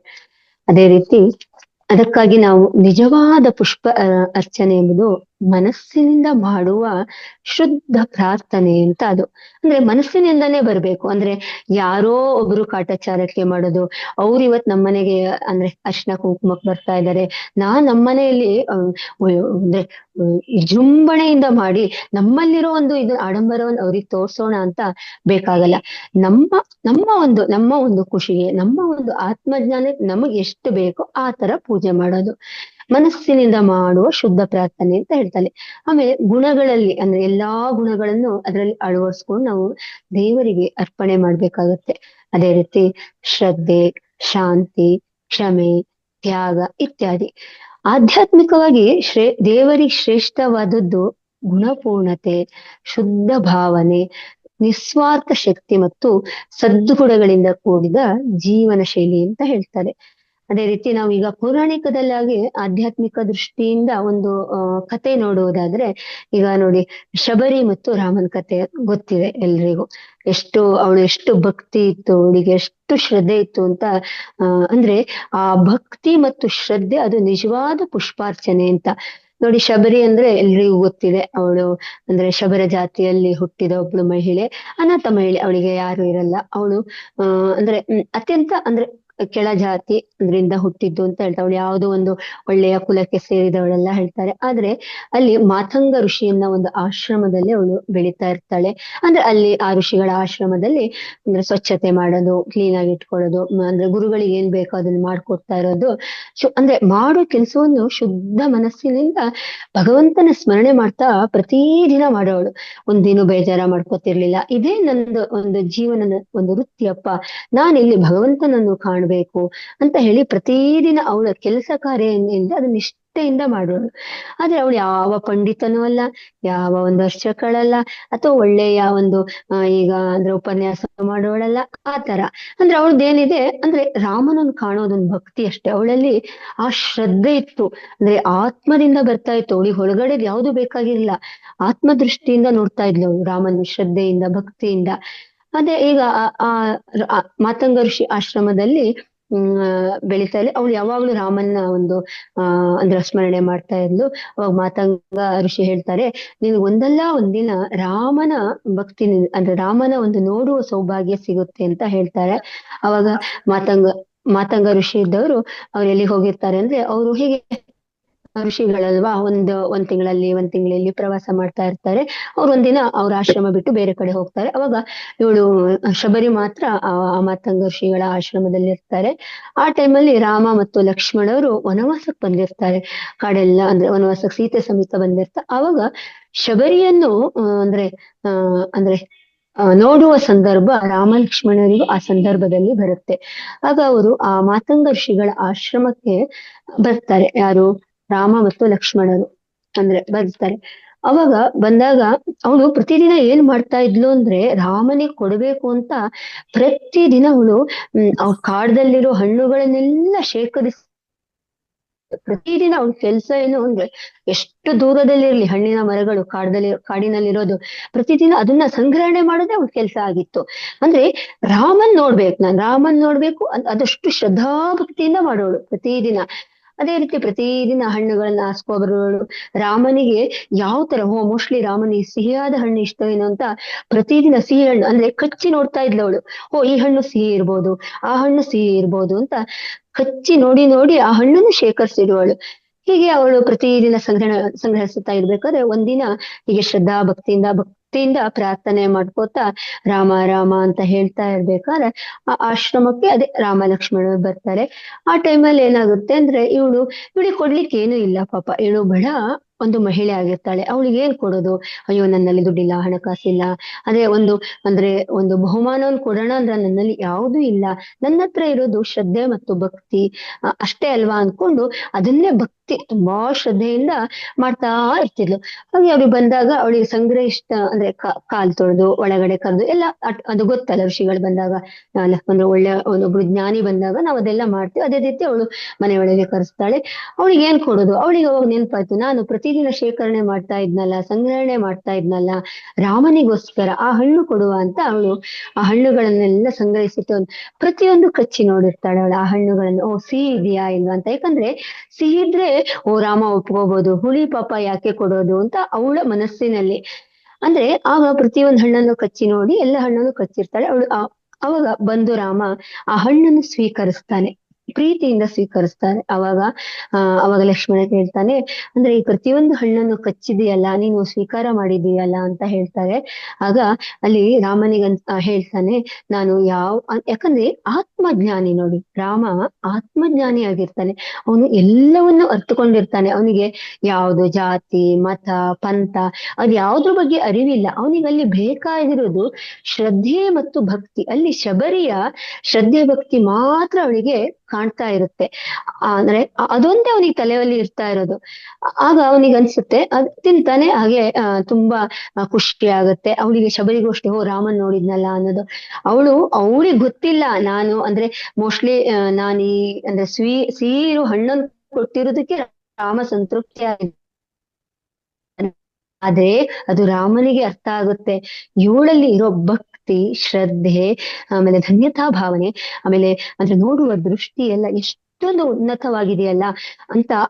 ಅಂದ್ರೆ ಭಗವಂತ ಅಲ್ವಾ, ಅವನಿಗೆಲ್ಲವೂ ಗೊತ್ತಿರುತ್ತೆ.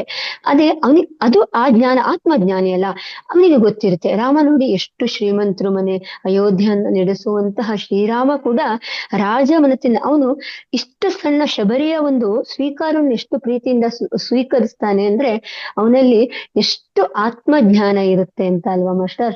ಅಂದ್ರೆ ಆತ್ಮಜ್ಞಾನ ಎಲ್ಲಕ್ಕಿಂತನೂ ಮುಖ್ಯವಾಗಿರುತ್ತೆ ನಮಗೆ. ಯಾವುದೇ ಪುಷ್ಪ ತನ್ನಿ, ಯಾವುದೇ ಹಣ್ಣನ್ ತನ್ನಿ, ನೀವು ಎಷ್ಟು ಕಾಸ್ಟ್ಲಿದಾರು ಮನೆಯಲ್ಲಿ ಆಡಂಬರವಾಗಿ ಪೂಜೆ ಮಾಡಿ, ಆದ್ರೂ ನಮಗ್ ಬೇಕಾಗಿರೋದು ಆತ್ಮದಿಂದ ಬರುವ ಪ್ರೀತಿ, ವಿಶ್ವಾಸ, ಭಕ್ತಿ, ಶ್ರದ್ಧೆ. ಅದೇ ರೀತಿ ಈ ಶಬರಿಯಲ್ಲಿ ಕೂಡ ರಾಮನಿಗೆ ಕಾಣ್ತಾ ಇದೆ. ಅದೇ ಅವನಿಗೆ ಅಂದ್ರೆ ಶ್ರದ್ಧೆ, ಸೇವಾ ಮನೋಭಾವನೆ. ಅಂದ್ರೆ ರಾಮ ಬಂದ, ನನ್ನ ಆರಾಧ್ಯ ದೈವ ಬಂದ ಅಂತ ಎಷ್ಟು ಉನ್ನತವಾದ ಭಕ್ತಿಯಿಂದ ಅಂದ್ರೆ ಆ ದೈವವನ್ನು ಅಂದ್ರೆ ಧನ್ಯತಾ ಭಾವದಿಂದ ಕಾಣ್ತಾ ಇರ್ತಾಳಲ್ಲ ಶಬರಿ. ಆ ರಾಮ ಬಂದಾಗ ನಮ್ಗೆ ಎಷ್ಟು ಸಂತೋಷ ಆಗಿರುತ್ತಲ್ಲ. ಆ ಧನ್ಯತೆ ಇದೆಯಲ್ಲ, ಆ ಧನ್ಯತೆ ಮತ್ತು ಭಕ್ತಿ ಅವನಿಗೆ ಇಷ್ಟ ಆಗುತ್ತೆ. ಅದಕ್ಕೋಸ್ಕರ ಆತ್ಮ ಅಂದ್ರೆ ಜ್ಞಾನ ಅನ್ನೋದು ನಮಗೆ ತುಂಬಾ ಇಷ್ಟ ಆಗಿರುತ್ತೆ. ಅಂದ್ರೆ ತುಂಬಾ ಇಂಪಾರ್ಟೆಂಟ್ ಇದರಲ್ಲಿ. ಅದೇ ರೀತಿ ನೀವು ವಚನ ಅಂದ್ರೆ ನೋಡಿ, ಅಲ್ಲಿ ಆ ಭಕ್ತಿ ಇದೆಯಲ್ಲ, ಶಬರಿಯ ಭಕ್ತಿ ಎಷ್ಟು ಮುಖ್ಯವಾಗಿದ್ದು ನೋಡಿ. ಅವಳಿಗೆ ಯಾವುದು ಫಲ ಪುಷ್ಪ ಅದೆಲ್ಲ ಏನು ಕಾಣಿಸ್ಲಿಲ್ಲ. ನನ್ನಲ್ಲಿರುವ ಅಂದ್ರೆ ಗುಣಗಳನ್ನ ಅವಳು ತೋರಿಸ್ತಾಳೆ, ಆದ್ರೆ ಅವಳಿಗೆ ಗೊತ್ತಿಲ್ಲ ತಾನ್ ಏನ್ ಮಾಡಿದೀನಿ ಅಂತ. ಅವಳಿಗೇನು, ನಾನ್ ರಾಮನಿಗೊಂದು ಒಳ್ಳೆ ಹಣ್ಣು ಕೊಟ್ಟಿದ್ದೀನಪ್ಪ, ಸಿಹಿ ಇರೋದು, ಅದು ನಾನು ಕಚ್ಚಿ ನೋಡಿದೀನಿ, ರಾಮ ಸ್ವೀಕರಿಸ್ತಾನೆ ಅನ್ನೋ ಮನೋಭಾವನೆ ಅವಳಲ್ಲಿರೋ ಅಂದ್ರೆ ಶ್ರದ್ಧೆ. ಆ ರಾಮನಿಗೆ ಅದೇ ನಿಜವಾದ ಪುಷ್ಪಾರ್ಚನೆ ಅಂತ ಹೇಳ್ತಾರೆ. ಅದೇ ರೀತಿ ನೀವು ವಚನ ಸಾಹಿತ್ಯ ತಗೊಳ್ಳಿ, ಅಲ್ಲೂ ಕೂಡ ಬಸವಣ್ಣ ಇರ್ಬೋದು, ಅಕ್ಕ ಮಹಾದೇವಿ ಇರ್ಬೋದು, ಅಲ್ಲಮ ಪ್ರಭು ಇರ್ಬೋದು, ಎಲ್ಲರೂ ಕೂಡ ಬಾಹ್ಯ ಪೂಜೆಗೆ ಅವರು ಆಂತರಿಕ ಪೂಜೆಗೆ ಕೂಡ ಬೆಲೆ ಕೊಟ್ಟಿರ್ತಾರೆ. ಅಂದ್ರೆ ಎಷ್ಟೋ ತತ್ವ ಪದಗಳ ಮೂಲಕ ಅವ್ರು ಹೇಳಿರ್ತಾರೆ. ನೀನಿಂಗ ನಿತ್ಯ ಪೂಜಾ ಮಾಡಿದನೇನೆಂದರೆ ಒಳ್ಳೆಯ ಮಾತನಾಡು, ಸತ್ಯವಾಡು, ಇದು ಪುಷ್ಪಾರ್ಚನೆ ಅಂತ ಹೇಳ್ತಾರೆ ನೋಡಿ ವಚನ ಸಾಹಿತ್ಯದಲ್ಲಿ. ಅಂದ್ರೆ ನಿಜವಾದ ಹೂವಿನ ಅರ್ಪಣೆ ಎಂದರೆ ಸತ್ಯ ಮಾತು, ಧರ್ಮ ನಿಷ್ಠೆ, ನಡೆ, ನಿಸ್ವಾರ್ಥ ಸೇವೆ ಅಂತ ಹೇಳ್ತಾರೆ. ಅದೇ ನಿಜವಾದ ಪುಷ್ಪಾರ್ಚನೆಯ ಅದೇ ಪ್ರಯೋಜನ ಕೂಡ ಅದೇ ಆಗಿರುತ್ತೆ. ಪ್ರತಿಯೊಬ್ಬರು, ನೀವು ಶಂಕರಾಚಾರ್ಯನ್ ತಗೊಳ್ಳಿ, ಯಾರೇ ಒಂದು ಆತ್ಮಜ್ಞಾನ ಅಂದ್ರೆ ಜ್ಞಾನ ಉಳ್ಳಂತ ಯೋಗಿಗಳನ್ನ ಯಾರೇ ತಗೊಳ್ಳಿ, ಅವರೆಲ್ಲರೂ ಕೂಡ ಬಾಹ್ಯಕ್ಕಿಂತಲೂ ಆಂತರಿಕವಾಗಿ ಬರುವಂತ ಪೂಜೆಗಳಿಗೆ ಹೆಚ್ಚು ಅಂದ್ರೆ ಮಹತ್ವ ಕೊಡ್ತಾರೆ.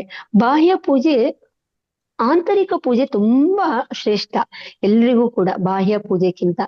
ಅದೇ ನಿಜವಾದ ಪುಷ್ಪಾರ್ಚನೆ. ಅದೇ ನಿಜವಾದ ಪುಷ್ಪಾರ್ಚನೆ ಮಾಡೋದ್ರಿಂದ ನಮ್ಗೆ ಏನ್ ಪ್ರಯೋಜನ ಆಗುತ್ತೆ ಅಂತ ಗೊತ್ತಿಲ್ಲ. ಅಂದ್ರೆ ಮನಃಶುದ್ಧಿ ಆಗುತ್ತೆ, ಅಂದ್ರೆ ಆಲೋಚನೆಗಳು ಶುದ್ಧವಾಗ್ತಾ ಹೋಗುತ್ತೆ. ನಾವು ಮಾಡ್ತಾ ಇರೋ ಆಲೋಚನೆಗಳು ಪ್ರತಿದಿನ ಅಂದ್ರೆ ಶುದ್ಧವಾಗುತ್ತೆ. ಅಂದ್ರೆ ನಾನು ಏನ್ ಮಾಡ್ಬೇಕು, ನಾನು ಯಾರ ಹತ್ರ ಹೇಗ್ ಮಾತಾಡ್ಬೇಕು, ಅಂದ್ರೆ ಆತರ ಜ್ಞಾನಗಳು ಹೆಚ್ಚಾಗ್ತಾ ಹೋಗುತ್ತೆ. ಅಂದ್ರೆ ಆಮೇಲೆ ಇಂದ್ರಿಯಗಳನ್ನೆಲ್ಲ ಸಂಯಮ ಮಾಡೋದು ಹೊಳಿತಾ ಹೋಗುತ್ತೆ. ನಾವ್ ಹೇಗೆ ಅದನ್ನ ಅಂದ್ರೆ ನಿಗ್ರಹ ಮಾಡ್ಬೇಕು ಅನ್ನೋದು ಗೊತ್ತಾಗುತ್ತೆ. ಮತ್ತೆ ದೇವರ ಅನುಗ್ರಹ, ಅಂದ್ರೆ ನಿಜವಾದ ಅಂದ್ರೆ ಶ್ರದ್ಧೆಗೆ ದೇವರು ಅಂದ್ರೆ ಭಗವಂತ ಹೇಗೆ ಪ್ರತಿಕ್ರಿಯಿಸ್ತಾನೆ ಅನ್ನೋದು ನಮ್ಗೆ ಗೊತ್ತಾಗುತ್ತೆ ಅಲ್ವಾ.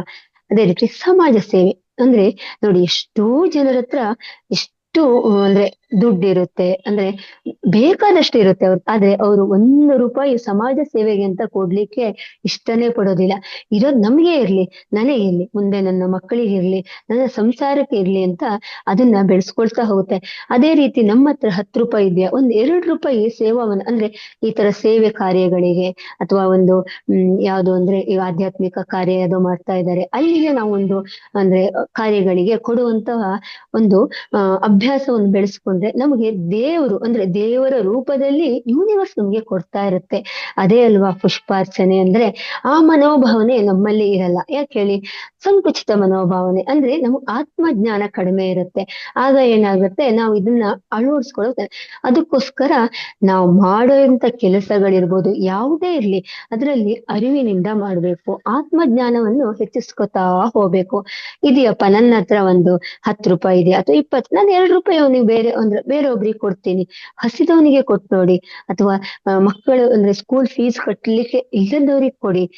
ಅದೇ ತರ ಅಂದ್ರೆ ಯಾರೋ ಬಡವನಿಗೆ ಒಂದಿನ ಏನೋ ಅವನು ಬೇಡ್ತಾ ಬಂದ, ಅಮ್ಮ ನನಗೆ ಊಟ ಇಲ್ಲ, ಹಸುವಿನಿಂದ ಬಳತಾ ಇದ್ದೀನಿ, ನಾನು 1 ರೂಪಾಯಿ ಕೊಡಪ್ಪ, ನಮ್ಗೆ ಅನ್ನ ಕೊಡಿ, ಒಂದಿನ ಕೊಟ್ಟು ನೋಡಿ, ನಿಮಗಂತೂ ಕಡಿಮೆ ಆಗ್ಲಿ. ಆದ್ರೆ ಅದೇ ಭಗವಂತ ನಮಗೆ ವಾಪಸ್ಸು ಅದು ನಿನಗ್ ಕಡಿಮೆ ಆಗಕ್ಕಿಂತ ಹೆಚ್ಚಿಗೆ ನಮ್ಗೆ ವಾಪಸ್ ಕೊಟ್ಟಿರ್ತಾನೆ. ಅದೇ ಪುಷ್ಪಾರ್ಚನೆ ಅಂದ್ರೆ. ಅಂದ್ರೆ ಇಲ್ಲಿ ಒಂದು ಸಾಂದರ್ಭಿಕವಾಗಿ ಈ ಪುಷ್ಪಗಳನ್ನು ತಗೊಂಡಿದ್ದಾರೆ ಹೊರತು, ಅಂದ್ರೆ ಅಂತರಾಳದಲ್ಲಿ ಇರುವ ಅಂದ್ರೆ ಮನಸ್ಸನ್ನು ಶುದ್ಧಗೊಳಿಸುವ ಪುಷ್ಪಾರ್ಚನೆ ಬಗ್ಗೆ ಇಲ್ಲಿ ಹೇಳ್ತಾ ಹೋಗಿದ್ದಾರೆ. ಅದೇ ಸರಿ, ಆತ್ಮಶಾಂತಿ, ನಮ್ಮಲ್ಲಿ ಆತ್ಮಶಾಂತಿ ಕೂಡ ಹೆಚ್ಚಾಗ್ತಾ ಹೋಗುತ್ತೆ. ಅದೇ ಶಂಕರಾಚಾರ್ಯರು ಕೂಡ ಇದನ್ನೇ ಹೇಳ್ತಾ ಇರೋದೆ. ಅಂದ್ರೆ ಅವರು ಕೂಡ ಈ ತರ ಅಷ್ಟಪುಷ್ಪಗಳನ್ನೇ ವಿವರಿಸಿದ್ದಾರೆ. ಅಂದ್ರೆ ಯಾವ ಹೂವಿಲ್ಲದೆ ಮಾಡಬಹುದಾದ ಪುಷ್ಪಾರ್ಚನೆ ಅಂದ್ರೆ ಆತ್ಮದ ಹೂವುಗಳು ಅಂತ ಹೇಳಿದ್ದಾರೆ. ಆತ್ಮದ ಹೂವುಗಳೇ ಅಂದ್ರೆ ನಾವೆಲ್ಲ ಆತ್ಮದ ಹೂವುಗಳೇ. ಆತ್ಮವನ್ನು ಅಂದ್ರೆ ಪರಿವರ್ತನೆ ಮಾಡ್ಕೊಳ್ತಾ ಆತ್ಮಕ್ಕೆ ಅಂದ್ರೆ ನಾವು ಪರಿವರ್ತನೆ ಅಂದ್ರೆ ಪರಿವರ್ತನೆ ಅಂತಲ್ಲ, ನಾವು ಅಂದ್ರೆ ಹೇಗೆ ಅಂದ್ರೆ ಉದ್ಧಾರ ಅಂದ್ರೆ ಆತ್ಮದ ಉದ್ಧಾರ ಅಂತ ಹೇಳ್ತೀವಲ್ಲ, ಅದನ್ನ ಮಾಡ್ಕೊಳ್ತಾ ಹೋದಂಗೂ ನಮಗೆ ಆತ್ಮದ ಹೂವುಗಳು ಅಂತ ನಾವೇನ್ ಹೇಳ್ತೀವಿ ಇದೆ ಶ್ರದ್ಧೆ, ಭಕ್ತಿ, ಅಂದ್ರೆ ತ್ಯಾಗ, ಹಿಂಸೆ ಅದೆಲ್ಲ ನಮಗ್ ಆಟೋಮೆಟಿಕ್ ಆಗಿ ಬರ್ತಾ ಹೋಗುತ್ತೆ. ಅದಕ್ಕೆ ನಾವು ಈ ತರದೆಲ್ಲ ಅಭ್ಯಾಸ ಮಾಡ್ಕೊಳ್ಬೇಕಾಗತ್ತೆ. ಉದಾಹರಣೆಗೆ ಈಗ ನೋಡಿ, ಪ್ರತಿದಿನ ನಮ್ಮ ಜೀವನದಲ್ಲಿ ಎಷ್ಟೋ ನಡೀತಾ ಇರುತ್ತೆ ಮಾಸ್ಟರ್ಸ್. ಯಾವ್ದೋ ಒಬ್ನು ಅಂದ್ರೆ ಅಂದ್ರೆ ಕೋಪಗೊಂಡಿರ್ತಾನೆ. ಆ ಕೋಪಗೊಳ್ಳೋದು ಅವನ್ಗೆ ನಮ್ಮ ಮೇಲೆ ತುಂಬಾ ಕೋಪಗೊಂಡ್ಕೊಂಡು ಹಾರಾಡೋದೆಲ್ಲ ಮಾಡ್ತಾ ಇರ್ತಾನೆ. ಆಗ ನಾವು ಅವನಿಗೆ ಕೋಪವನ್ನೇ ವಾಪಸ್ ತೋರ್ಸೋಕ್ಕಿಂತ ಅಂದ್ರೆ ನಾವ್ ಹೇಗೆ ಅವ್ನಿಗೆ ಕ್ಷಮಿಸ್ಬಿಡೋದು, ಅದರಿಂದ ಎಷ್ಟು ನಮಗ್ ನೋಡಿ ವಾಪಸ್ ಬರ್ತಾ ಇರುತ್ತೆ ಅಲ್ವಾ. ನಾವು ಕ್ಷಮಿಸಿ ಒಂದು ಮುಗುಳ್ನಾಗೆ ಕೊಟ್ಬಿಟ್ರೆ ಅವನು ನನಗೆ ವಾಪಸ್ ಹೇಳಿಲ್ಲಲ್ಲ ಅಂತ ಹೇಳಿ ಏನ್ ಮಾಡ್ತಾ ಅವನು ಅದೇ ತರ ಗುಣಗಳನ್ನ ಅಭ್ಯಾಸ ಮಾಡ್ಕೊಂಡಿರ್ತಾನೆ. ವಾಪಸ್ ನಮಗ್ ನಾವು ಕೋಪ ಮಾಡ್ರು ನಾವು ಉದ್ವೇಗಕ್ಕೊಳಗಾಗ್ಬಿಡ್ತೀವಿ. ಎಷ್ಟೊಂದು ಉದ್ವೇಗಕ್ಕೊಳಗಾಗಿ ನಾಳೆ ಅವ್ನು ನನಗೆ ಹಂಗೆ ಹೇಳಿದಾನಪ್ಪ, ನಾನು ಅವನಿಗೆ ತೀರ್ಸ್ಲೇಬೇಕು, ಏನಾದ್ರು ಒಂದ್ ಮಾಡಿ ಅವ್ನ ಹಠ ಸಾಧಿಸ್ಲೇಬೇಕು ಅಂತ ಹೋಗ್ತೀವಿ. ಅದೇ ಬೆಳೀತಾ ಬೆಳೀತಾ ಬೆಳೀತಾ ಬೆಳೀತಾ ನಮ್ಮಲ್ಲಿ ಇದು ಅಂದ್ರೆ ಹೇಗೆ ಉದ್ವೇಗ ಜಾಸ್ತಿ ಆಗುತ್ತೆ, ಒತ್ತಡ ಜಾಸ್ತಿ ಆಗುತ್ತೆ. ಒತ್ತಡದಿಂದ ಕಾಯಿಲೆಗಳು ಜಾಸ್ತಿ ಆಗ್ತಾ ಹೋಗುತ್ತೆ. ನೋಡಿ, BP, ಶುಗರು ಎಲ್ಲ ಬರುತ್ತೆ ಅಂತ ಯಾವ್ದ್ರಿಂದ ಬರುತ್ತೆ? ಒತ್ತಡದಿಂದನೇ ಬರೋದು. ಅದೆಲ್ಲ ನಾವು ಬೆಳೆಸ್ಕೊಂತ ಹೇಳಿದ್ರೆ ಒತ್ತಡದಿಂದ ಅನೇಕ ಕಾಯಿಲೆಗಳು ಬರ್ತಾ ಹೋಗುತ್ತೆ. ಅದೇ ರೀತಿ ಬೀದಿಯಲ್ಲಿ ಈಗ ನೋಡಿ, ನಮ್ಮ ಅಕ್ಕಪಕ್ಕದಲ್ಲಿ ಎಲ್ಲೋ ಹೋಗ್ತಾ ಇರ್ಬೇಕಾದ್ರೆ ಯಾರೋ ತುಂಬಾ ಹಸಿದವನು ಅಂದ್ರೆ ತೊಂದರೆ ಪಡ್ತಾ ಇರ್ತಾನೆ, ಅವನು ಊಟಕ್ಕಾಗಿ ಎಷ್ಟು ಕಷ್ಟ ಪಡ್ತಾ ಇರ್ತಾನೆ. ಅಂತವರಿಗೆ ಅನ್ನ ಕೊಟ್ಟರೆ ಅದೇ ದಯಾ ಪುಷ್ಪ ಅಂತ ಹೇಳ್ತಾರೆ. ಒಂದ್ ತುತ್ತು ಅನ್ನ ಕೊಡಿ, ಏನು ಈಗ ನಮ್ಮ ಹತ್ರ ಇರೋ ಒಂದ್ ಸ್ವಲ್ಪ ಕೊಟ್ರೆ ನಮ್ಗೇನು ನಮ್ ಹೊಟ್ಟೆ ತುಂಬಲು, ಅಥವಾ ನಾವೊಂದಿನ ಉಪವಾಸ ಇದ್ರೆ ನಮ್ಗೆ ನಮ್ ಜೀವನ ಏನು ನಡ್ಕೊಂಡು ಹೋಗಲ್ವಾ? ಹೋಗೇ ಹೋಗುತ್ತೆ. ಒಂದಿನ ಉಪವಾಸ ಇದ್ದು ನಾವು ಅಂದ್ರೆ ನೀರನ್ನು ಕುಡಿದು ನಾವ್ ಏನೂ ಆಗಲ್ಲ, ನಮ್ಮ ಜೀವನ ನಡೀತಾನೆ ಇರುತ್ತೆ. ಅದಕ್ಕೆ ನಮ್ಮಲ್ಲಿ ಇರೋ ಅಷ್ಟನ್ನ ಅಂದ್ರೆ ಈಗ ಯಾರು ಹೇಳಿಲ್ಲ, ಯಾವ ಜ್ಞಾನಿಗಳು ಅಥವಾ ಯಾವ ದೇವ್ರು ನಿನ್ನಲ್ಲಿ ಇರೋದಷ್ಟು ದಾನ ಮಾಡಪ್ಪ, ನೀನೇನು ಇಟ್ಕೋಬೇಡ ಅಂತ ಹೇಳಿಲ್ಲ. ಇರೋದ್ರಲ್ಲಿ ಸ್ವಲ್ಪ ನೀವು ಇಟ್ಕೊಂಡು ಉಳಿದಿದ್ದನ್ನು ದಾನ ಮಾಡು ಅಂತ ಹೇಳಿದ್ದಾರೆ. ಅದಕ್ಕೋಸ್ಕರ ನಾವೇನ್ ಮಾಡ್ಬೇಕು, ನಮ್ಮಲ್ಲಿರುವ ಗುಣಗಳು ಅಂದ್ರೆ ನಮ್ಮಲ್ಲಿರುವ ಸ್ವಲ್ಪ ಸ್ವಲ್ಪ ಏನು ನಮ್ಮಲ್ಲಿ ಅಲ್ಪ ಸ್ವಲ್ಪ ಅನ್ನ ಇದೆಯಾ, ಸ್ವಲ್ಪ ಸಹಾಯ ಮಾಡೋದು ಹಸಿದವನಿಗೆ. ನಮ್ಮ ತಾಯಿ ಅಂತ ಬರ್ತಾ ಇರ್ತಾನೆ, ಇಲ್ಲಪ್ಪ ಇವತ್ ನಮ್ಮ ಮನೇಲಿ ಏನಿಲ್ಲ, ನೀನು ಏನು ದಿನಾ ಭಿಕ್ಷೆ ಕೆಡ್ಕೊಂಡ್ ಬರ್ತಿದೀಯಾ ಅಂತ ನಾವು ಹೆದರ್ಸೋದ್ಕಿಂತ ಅಥವಾ ಅವನಿಗೆ ಗದರ್ಸೋದ್ಕಿಂತ ಒಂದು ಕ್ಷಮಿಸುವ ಭಾವನೆ ಅಂದ್ರೆ ಆಯ್ತಪ್ಪ ಒಂದ್ ತುತ್ತು ನಮ್ಮಲ್ಲಿ ಇಷ್ಟಿದೆ, ನಾನು ನಿನ್ನ ಕೊಡ್ತೀನಿ ಅಂತ ಕೊಟ್ರೆ ಅವನು ಎಷ್ಟು ನಮ್ಗೆ ಹರಿಸಿ ಹೋಗ್ತಾನೆ ಪ್ರೀತಿಯಿಂದ. ಅಮ್ಮ ತಾಯಿನೇ ಚೆನ್ನಾಗಿರು ಅಂತ ಹೇಳ್ತಾನೆ. ಅದೇ ಅಲ್ವಾ ಭಗವಂತನಿಗೆ ಬೇಕಾಗಿದ್ದು. ಎಲ್ಲಿದೆ ಅದೇ ಅಲ್ವಾ ಪುಷ್ಪಾರ್ಚನೆ ಅಂದ್ರೆ. ಎಷ್ಟು ಮಾಡಿದ್ರೇನು ನಾವು ಭಗವಂತನಿಗೆ, ಇದೇ ಭಗವಂತನಿಗೆ ಮಾಡ್ತಾ ಇರೋ ನಾವು ಪುಷ್ಪಾರ್ಚನೆ. ಅಂದ್ರೆ ನಾವು ಈಗ ನಮ್ಗೆ ಯಾರೋ ಕಿರುಕುಳ ಕೊಟ್ಟಿರ್ತಾರೆ, ಎಷ್ಟೋ ನೋಡಿ ನಮ್ಗೆ ಎಷ್ಟು ಹಿಂಸೆ ಕೊಡ್ತಾ ಇರ್ತಾರೆ. ಅಂದ್ರೆ ಪ್ರತಿದಿನ ನೀವು ನಮ್ಮ ಮನೆಯಲ್ಲೇ ಇರ್ಬೋದು, ನಮ್ಮ ಅತ್ತೆ ಇರ್ಬೋದು, ನಮ್ ಗಂಡ ಎಷ್ಟೋ ಕಿರುಕುಳ ಕೊಡ್ತಾ ಇರ್ತಾರೆ. ಅಂದ್ರೆ ಅದನ್ನ ನಾವು ಕ್ಷಮಿಸ್ತಾ ಹೋಗ್ಬೇಕು, ಅದನ್ನೇ ಬೆಳೆಸ್ತಾ ಹೋಗ್ಬಾರ್ದು ಅಂತ.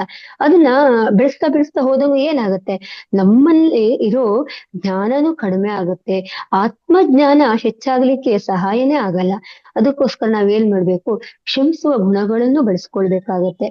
ಅದು ಕೂಡ ಒಂದು ಮಂತ್ರ ಪುಷ್ಪ ಅಂತ ಅಂದ್ರೆ ಅದು ಕೂಡ ಒಂದು ಪುಷ್ಪ ಅಂತ ಹೇಳ್ತಾರೆ. ಅದೇ ಮನೆಯಲ್ಲಿ ಇರ್ಬೇಕಾದ್ರೂ ಅಷ್ಟೇ, ನಾವು ಎಷ್ಟೋ ಸರಿ ನಾವು ಪೂಜೆ ಮಾಡ್ಬೇಕಾದ್ರೆ ಪೂಜೆ ಮಾಡ್ತಾ ಇರ್ತೀವಿ, ಎಲ್ಲೋ ಒಂದ್ ಕಡೆ ಚಿಂತೆ ಮಾಡ್ತಾ ಇರ್ತೀವಿ. ಅಂದ್ರೆ ಇಲ್ಲಿ ಇಷ್ಟಿಷ್ಟು ಆಡಂಬರದಿರುತ್ತೆ, ಅಯ್ಯೋ ಅವ್ರು ಯಾವ ಸೀರೆ ಉಟ್ಕೊ ಬಂದ್ರೋ, ಯಾವ ಬಂಗಾರ ಹಾಕೋ ಬಂದ್ರೋ ಇವತ್ತು, ಅವಳು ಇವತ್ತು ಮೋಸ್ಟ್ಲಿ ಈ ತರ ಡ್ರೆಸ್ ಮಾಡ್ಕೊಂಡು, ನಾನಿಲ್ಲಲ್ಲಪ್ಪ ನಾನೇನ್ ಮಾಡೋದು. ನಾವು ನಮ್ಮ ಮನೆಯವ್ರ ಹತ್ರ ಗೀಳ್ಬಿಡೋದು, ನಂಗ್ ನಾಳೆ ಆ ಹಬ್ಬ ಇದೆಯಪ್ಪ, ನನಗೊಂದು ಬಂಗಾರದ ನೆಕ್ಲೆಸ್ ಬೇಕು ಅಂತ. ಅವ್ರು ಏನ್ ಮಾಡ್ತಾರೆ, ಎಲ್ಲ ತಂದ್ಕೊಡ್ತಾರೆ, ಅವ್ರನ್ನ ಹಿಂಸೆ ಕೊಡೋದಲ್ವಾ. ಯಾಕೆ ಅದು? ನಮ್ಮಲ್ಲಿ ಏನಿದೆ, ನಮ್ಮ ಹತ್ರ ಏನಿದೆ, ದೇವ್ರಿಗೆ ಬೇಕಾಗಿರೋ ನಾವು ಒಡವೆ ಆಭರಣ ಹಾಕೊಂಡು ತೋರ್ಸೋದಲ್ಲ, ಅವನಿಗೆ ಬೇಕು ದಯೆ, ಕರುಣೆ, ಪ್ರೀತಿ ಅಷ್ಟೇ ಅಲ್ವಾ ಮಾಸ್ಟರ್. ಅದನ್ನ ತೋರಿಸಿ ಹೆಚ್ಚಿಗೆ ನಾವು ದೇವ್ರ ಮುಂದ್ ಕುತ್ಕೊಂಡಾಗೋ ಎಷ್ಟು ಯೋಚನೆ ಮಾಡ್ತಾ ಇರ್ತೀವಿ, ಪಕ್ಕದ ಮನೆದೆಲ್ಲೋ ಯೋಚನೆ ಮಾಡ್ತಾ ಇರ್ತೀವಿ, ಯಾರ್ದೋ ಒಂದು ಗಲಾಟೆ ಬಗ್ಗೆ ಯೋಚನೆ ಮಾಡ್ತೀವಿ. ದೇವ್ರ ಪೂಜೆ ಕೂತ್ಕೊಂಡಿರ್ತೀವಿ, ಇಲ್ಲಿ ಯಾರು ಹೊಡೆದಾಟ ಮಾಡ್ಕೊಂಡು ರೋಡಲ್ಲಿಂದ ಓಡ್ ಬರ್ತೀವಿ, ಅಲ್ಲಿ ಮುಗ್ದೋಯ್ತು.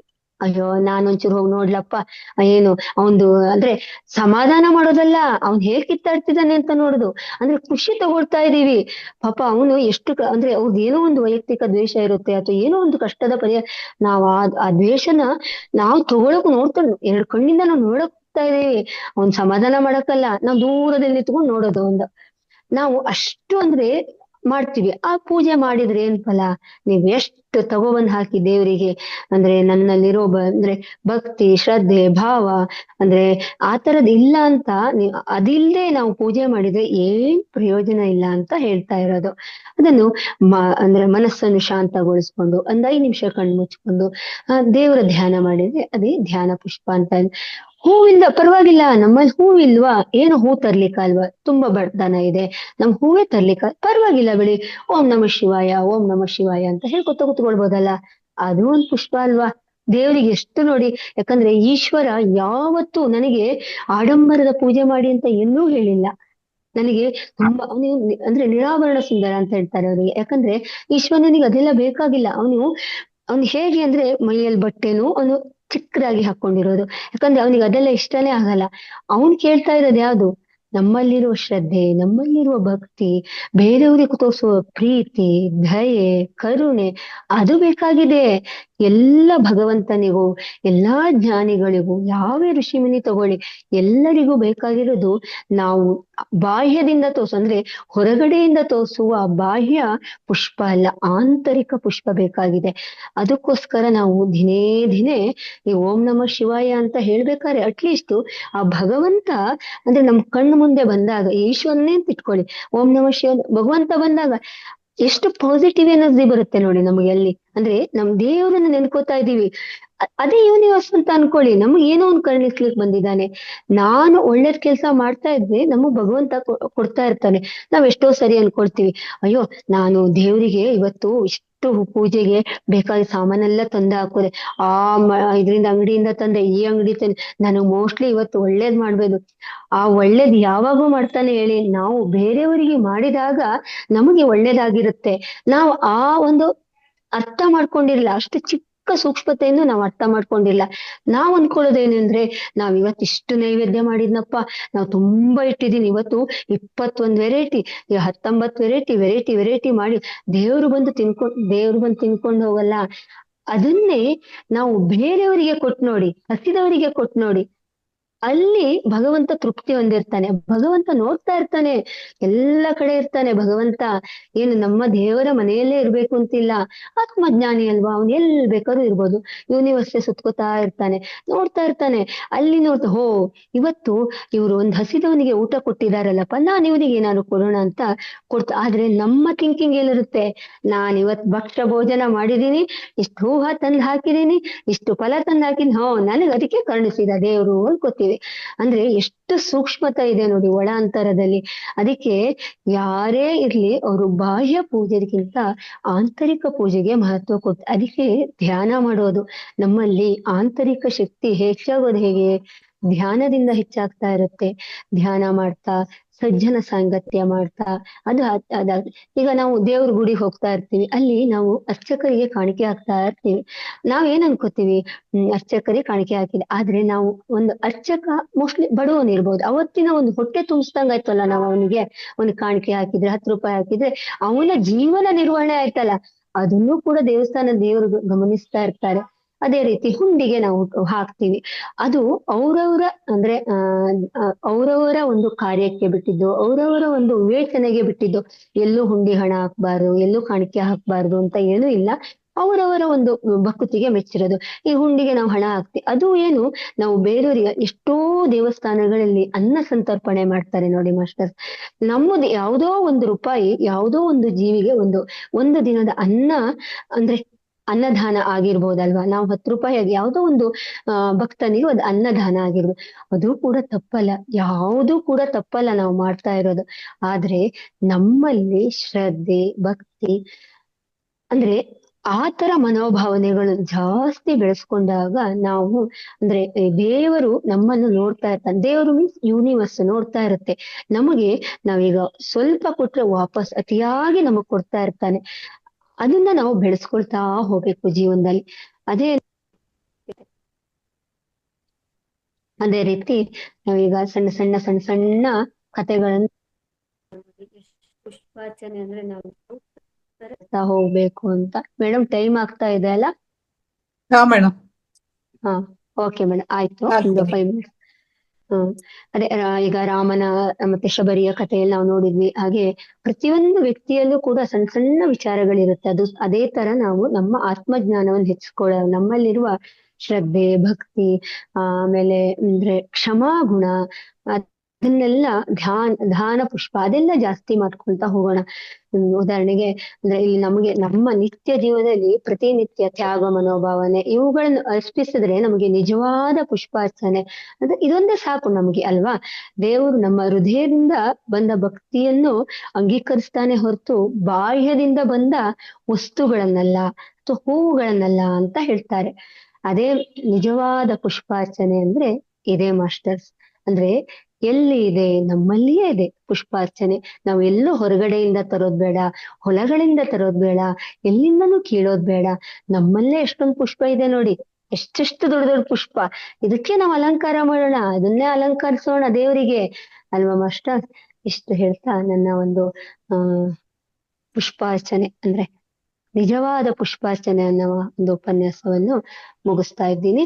ಇಲ್ಲಿ ಅವಕಾಶ ಮಾಡಿಕೊಟ್ಟಿರ್ತಕ್ಕಂತಹ ಪತ್ರಿಜಿ ಗುರುಗಳಿಗೂ ಹಾಗೂ ಗೀತಾ ಮೇಡಮ್ ಅವರು, ರಂಗನಾಥ್ ಸರ್ ಹಾಗೂ ನಿಮ್ಮೆಲ್ಲರೂ ಇಲ್ಲ ತನಕ ಕೇಳಿದೀರಾ. ಎಷ್ಟೋ ಜನ ನನ್ಕಿಂತ ಹಿರಿಯರಿದ್ದೀರಾ, ಆತ್ಮಜ್ಞಾನಿಗಳಿದ್ದೀರಾ, ಜ್ಞಾನ ತಿಳ್ಕೊಂಡಿರಿದ್ದೀರಾ. ಏನಾದ್ರು ತಪ್ಪಿದ್ರೆ ಕ್ಷಮಿಸಿ ಅಂತ ಹೇಳ್ತೀನಿ. ಹಾಗೆ ಲಕ್ಷ್ಮಿ ಮೇಡಮ್ ಅವರಿಗೂ ಕೂಡ, ರೇವತಿ ಮೇಡಮ್ ಅವರಿಗೆ ಅನಂತವಾದ ಧನ್ಯವಾದಗಳನ್ನು ತಿಳಿಸುತ್ತಾ ಇವತ್ತಿನ ಒಂದು ಉಪನ್ಯಾಸ ಸಂಪನ್ನಗೊಳಿಸ್ತಾ ಇದ್ದೇನೆ. Thank you. Thank you so much madam. ನಿಜವಾದ ಪುಷ್ಪಾರ್ಚನೆ ಅಂದ್ರೆ ಏನು? ಬಾಹ್ಯವಾಗಿ ನಮಸ್ಕರಿಸೋದಕ್ಕಿಂತ ಆಂತರಿಕವಾಗಿ ನಮಸ್ಕರಿಸುವುದೇ ಭಗವಂತನಿಗೆ ಇಷ್ಟ. ಅದ್ರಲ್ಲಿ ಯಾವ್ಯಾವ ಹೂಗಳಿಂದ ನಮಸ್ಕಾರ ಮಾಡ್ಬೇಕಪ್ಪ ಅಂದ್ರೆ ಅಹಿಂಸಾ ಪುಷ್ಪ, ಇಂದ್ರಿಯಗಳ ಪುಷ್ಪ, ದಯಾ ಪುಷ್ಪ, ಕ್ಷಮಾ ಪುಷ್ಪ, ಜ್ಞಾನ ಪುಷ್ಪ, ಧ್ಯಾನ ಪುಷ್ಪ, ಶಾಂತಿ ಪುಷ್ಪ, ಸತ್ಯ ಪುಷ್ಪ, ವೈರಾಗ್ಯ ಪುಷ್ಪ, ಶ್ರದ್ಧಾ ಪುಷ್ಪ, ಮತ್ತೆ ಒಳ್ಳೆ ಮನಸ್ಸಿನಿಂದ ಮಾಡ್ತಕ್ಕಂಥ ಪುಷ್ಪ. ಇಷ್ಟು ಪುಷ್ಪಗಳಲ್ಲಿ ಮಾಡಿದ್ರೆ ಭಗವಂತನಿಗೆ ಶ್ರೇಷ್ಠ ಅಂತ ತುಂಬಾ ಚೆನ್ನಾಗಿ ತಿಳಿಸ್ಕೊಟ್ಟಿದ್ದೀರಾ ಮೇಡಮ್. ಒಟ್ಟಾರೆಯಾಗಿ ಹೇಳ್ಬೇಕಂದ್ರೆ ಆಂತರಿಕವಾಗಿ ಮಾಡೋ ಅಂತ ಅಂದ್ರೆ ಆಡಂಬರವಾಗಿ ಮಾಡೋ ಅಂತ ಪೂಜೆಗಿಂತ ನಾವು ಆಂತರಿಕವಾಗಿ ಯಾವ ಶ್ರದ್ಧಾ ಭಕ್ತಿಯಿಂದ ಪೂಜೆಯನ್ನ ಮಾಡ್ತೀವಿ ಅದು ಭಗವಂತನಿಗೆ ಸಲ್ಲತ್ತೆ ಅಂತ ತುಂಬಾ ಚೆನ್ನಾಗಿ ತಿಳಿಸ್ಕೊಟ್ಟಿದ್ದೀರಾ ಮೇಡಮ್. ಧನ್ಯವಾದಗಳು ಮೇಡಮ್. ಮಾಸ್ಟರ್ಸ್ ಮೇಡಮ್ ಇಷ್ಟೊತ್ತು ನಮ್ಗೆ ನಿಜವಾದ ಪುಷ್ಪಾರ್ಚನೆ ಅಂದ್ರೆ ಏನು ಅಂತ ತುಂಬಾ ಚೆನ್ನಾಗಿ ತಿಳಿಸ್ಕೊಟ್ಟಿದ್ದಾರೆ ಮಾಸ್ಟರ್. ನಿಮ್ಮ ಅನಿಸಿಕೆಗಳು ಅಥವಾ ಏನಾದ್ರೂ ಕ್ವಶನ್ಸ್ಗಳಿದ್ರೆ ಹ್ಯಾಂಡ್ ರೈಸ್ ಮಾಡ್ಬೋದು. ಹ್ಯಾಂಡ್ ರೈಸ್ ಮಾಡಿ ನಿಮ್ ಕ್ವಶನ್ಸ್ಗಳನ್ನ ಕೇಳಿ ಮಾಸ್ಟರ್. ಹಾಗೆ ನೆನ್ನೆದು ಲಿಂಕ್ ಬಿಟ್ಟಿದ್ದಾರೆ, ಅದನ್ನ ಎಲ್ಲರೂ ಶೇರ್ ಮಾಡಿ, ಲೈಕ್ ಮಾಡಿ, ಕಾಮೆಂಟ್ ಮಾಡಿ ಮಾಸ್ಟರ್. ನೆನೆ ಲಿಂಕ್ ಆಗ್ಲೇ ಬಿಟ್ಟಿದ್ದಾರೆ ಗೀತಾ ಮ್ಯಾಮ್, ಅದನ್ನ ಲೈಕ್ ಮಾಡಿ ಮತ್ತೆ ಹೆಸ್ ಅಂತ ಮೆಸೇಜ್ ಹಾಕಿ ಮಾಸ್ಟರ್.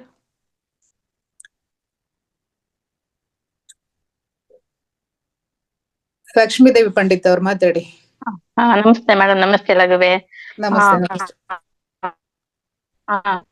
ದೇವ್ರ ಪೂಜೆ ಮಾಡೋದ್ ಬಗ್ಗೆ ತುಂಬಾ ಸರಳವಾಗಿ ತುಂಬಾ ಚೆನ್ನಾಗಿ ಕೊಟ್ಟಿ. ನಾವು ದೇವ್ರ ಪೂಜೆ ಮಾಡ್ಕೊಂಡು ಏನೋ ಆಡಂಬರ ಮಾಡ್ಬೇಕು ಅಂತ ಯೋಚನೆ ಮಾಡ್ತೀವಿ. ಯಾವ ಆಡಂಬರ ಇಲ್ಲದೆ ನಿರಾಡಂಬರವಾಗಿ ಸರಳವಾಗಿ ಸುಲಭವಾಗಿ ಮಾಡೋದು ತುಂಬಾ ಚೆನ್ನಾಗಿ ಕೊಟ್ಟಿದ್ದೀರಾ. ತುಂಬಾ ಧನ್ಯವಾದಗಳು. ತುಂಬಾ ಖುಷಿ ಆಯ್ತು. ಧನ್ಯವಾದಗಳು. ನಮಸ್ಕಾರ madam. Thank you madam. Thank you Lakshmidevi. Thank you Lakshmidevi. ತುಂಬಾ ಸ್ವೀಟ್ ಅಂಡ್ ಶಾರ್ಟ್ ಆಗಿ ತುಂಬಾ ಬೇಗ ಉತ್ತರ ಮುಗಿಸ್ಬಿಟ್ರಿ. ಬೇಗ ಫಾಸ್ಟ್ ಆಗಿ ಮುಗಿಸ್ಬಿಡ್ತೀರಾ. ಯಾರಿಗೂ ತೊಂದರೆ ಆಗ್ಬಾರ್ದು, ಬೇಗ ಮುಗಿಸ್ಬಿಡೋಣ ಅಂತ. Thank you so much ma'am. ನಮಸ್ತೆ ಮ್ಯಾಮ್. ಭಾರತಿ ಮ್ಯಾಮ್ ಮಾತಾಡಿ, ಅನ್ಮ್ಯೂಟ್ ಮಾಡ್ಕೊಳ್ಳಿ.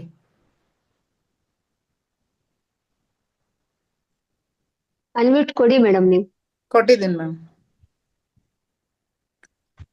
ನಮಸ್ತೆ ಮೇಡಮ್.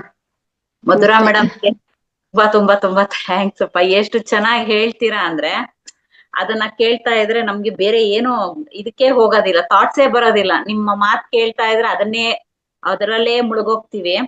ಇದೇ ನೀವು ಹೇಳ್ದಂಗೆನೆ ನಾವು ಚಿಕ್ಕ ವಯಸ್ಸಲ್ಲಿ ಒಂದು ಫಿಲಂ ನೋಡಿದ್ವಿ, ಮಹಾಶಕ್ತಿ ಮಾರಿಯಮ್ಮನ್ ಫಿಲಂ ಅಲ್ಲಿ. ಎಷ್ಟು ಚೆನ್ನಾಗಿ ನನ್ಗೆ ನೀವು ಅದನ್ನ ಹೇಳ್ತಾ ಇದ್ರೆ ನನ್ಗೆ ಅದೇ ಕಣ್ಮುಂದೆ ಬಂದ್ ನಿಂತ್ಕೊಳ್ತಿದೆ. ನೀವು ಅಷ್ಟು ಚೆನ್ನಾಗಿ ವಿವರಣೆ ಕೊಟ್ಟಿದ್ದೀರಾ ಮೇಡಮ್. ತುಂಬಾ ಥ್ಯಾಂಕ್ಸ್ ಮೇಡಮ್. ತುಂಬಾ thanks. Thank you madam. Thank you. ಮಾತಾಡೋದಕ್ಕೆ ಅವಕಾಶ ಮಾಡಿಕೊಟ್ಟ ಲಕ್ಷ್ಮಿ ಮೇಡಮ್ಗೂ thank you madam. Thank you so much ma'am. ನಿಮ್ಮ ವೇದಿಕೆ ಇದು, ಎಲ್ಲರಿಗೂ ಸ್ವತಂತ್ರ ಇದೆ, ಧೈರ್ಯವಾಗಿ ಬಂದು ಮಾತಾಡ್ಬೋದು ಮೇಡಮ್. ಅವಕಾಶ ಏನಿಲ್ಲ, ನಿಮ್ದೇ ವೇದಿಕೆ, ನಿಮಗೆ ಮಾತಾಡಕ್ಕೆ ತುಂಬಾ ಅಧಿಕಾರ ಇದೆ madam. Thank you so much ma'am. Thank you madam, thank you. Link ಬಂದಿದೆ, ದಯವಿಟ್ಟು ಎಲ್ಲರೂ ಅದನ್ನ ನೋಡಿ ಕಮೆಂಟ್ ಮಾಡಿ, ಶೇರ್ ಮಾಡಿ, ಆಗಿದ್ರೆ ಒಂದು ಲೈಕ್ ಕೊಡಿ, ಹಾಗೆ ಇಲ್ಲಿ ಬಂದು ಹೆಸ್ ಅಂತ ಕೊಡಿ madam. Thank you. Vijaya ma'am ಮಾತಾಡಿ ಮ್ಯಾಮ್, ಅನ್ಮ್ಯೂಟ್ ಮಾಡ್ಕೊಂಡು. ಎಲ್ಲ ಆತ್ಮಬಂಧುಗಳಿಗೆ ನಮಸ್ಕಾರ. ಮಧುರ ಮೇಡಮ್ ತುಂಬಾ ಚೆನ್ನಾಗಿ ಹೇಳಿದ್ರಿ. ಅಜ್ಞಾನ ಸುಟ್ಟು ಅದನ್ನೇ ನೈವೇದ್ಯ ಮಾಡಿ ಸ್ವಪ್ರಕಾಶ ಅಂದ್ರೆ ನಮ್ಮ ಆತ್ಮದ ಪ್ರಕಾಶದಿಂದ ನೀಲಾಂಜನ ಬೆಳಗಿ, ಅದೇ ತರ ಶ್ರದ್ಧೆ ಭಕ್ತಿಯಿಂದ ಎಲ್ಲ ಪೂಜೆ ಮಾಡ್ಬೇಕು ಅಂತ ತುಂಬಾ ಚೆನ್ನಾಗಿ ಹೇಳಿದ್ರಿ ಮೇಡಮ್. ಕೆಲವ್ರು ಮಾಡ್ತಾರೆ, ಬೇರೆ ಯಾರು ಅಲ್ಲ, ನಮ್ಮನೆ ಕಾಂಪೌಂಡ್ ಅಲ್ಲೇ ಇರೋದು ಹೂ ಬೆಳಗ್ಗೆ ನಾವು ಕೀಳೋಷ್ಟೊತ್ತಿಗೆ ಹೂ ಕಿತ್ಕೊಂಡು ಹೋಗಿರ್ತಾರೆ. ಮತ್ತೆ ನಮ್ಮ ಮನೆಯಲ್ಲಿ ಶುಕ್ರವಾರ ಮಾವಿನ ಗಿಡದ್ದು ಎಲೆ ತೋರಣ ಕಟ್ಬೇಕು ಮೇಡಮ್, ತೋರಣ ಕಟ್ಬೇಕು ಅಂತ ಅಷ್ಟು ಎಲೆ ಹಾಕಿ 2 ಮಾವಿನ ಗಿಡನೇ ಕೊಂದ್ಬಿಟ್ರು. ಅಂದ್ರೆ ಅದು ಯಾವ್ದೋ ಪೂಜೆಗೆ ಅಂತ ಇಡೀ ಮಾವಿನ ಸ್ಟೆಮ್ಮೆ ತಕೊಂಡು ಕಟ್ ಮಾಡ್ಕೊಂಡು ತಗೊಂಡೋಗಿ ಪೂರ್ತಿ ಇದ್ ಮಾಡಿದ್ರು. ಅವಾಗ ಅನಿಸ್ತಿತ್ತು ನನ್ಗೆ, ಅದ್ ಏನ್ ಈ ತರ ಎಲ್ಲ ಪೂಜೆ ಮಾಡಿದ್ರೆ ದೇವ್ರು ಒಪ್ಪುತ್ತಾನ? 2 ಗಿಡನ ಪೂರೆ ಹೋಗೇ ಬಿಡ್ತು ನಮ್ದು. ಈ ತರ ಆಗತ್ತೆ. ಅದಕ್ಕೆ ಶ್ರದ್ಧಾ ಭಕ್ತಿಯಿಂದ ತುಂಬಾ ಚೆನ್ನಾಗಿ ಹೇಳಿದ್ರಿ ಮೇಡಮ್. ಹಾಡು ಅದೊಂದು ಇತ್ತು, ನಂದು 2 ಲೈನ್ ಹೇಳ್ಬೋದಾ ಮೇಡಮ್? ಹೇಳಿ ಮೇಡಮ್.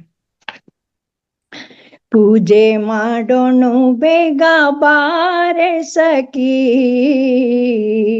ಪೂರ್ಣಾನಂದದೊಳಿಂದು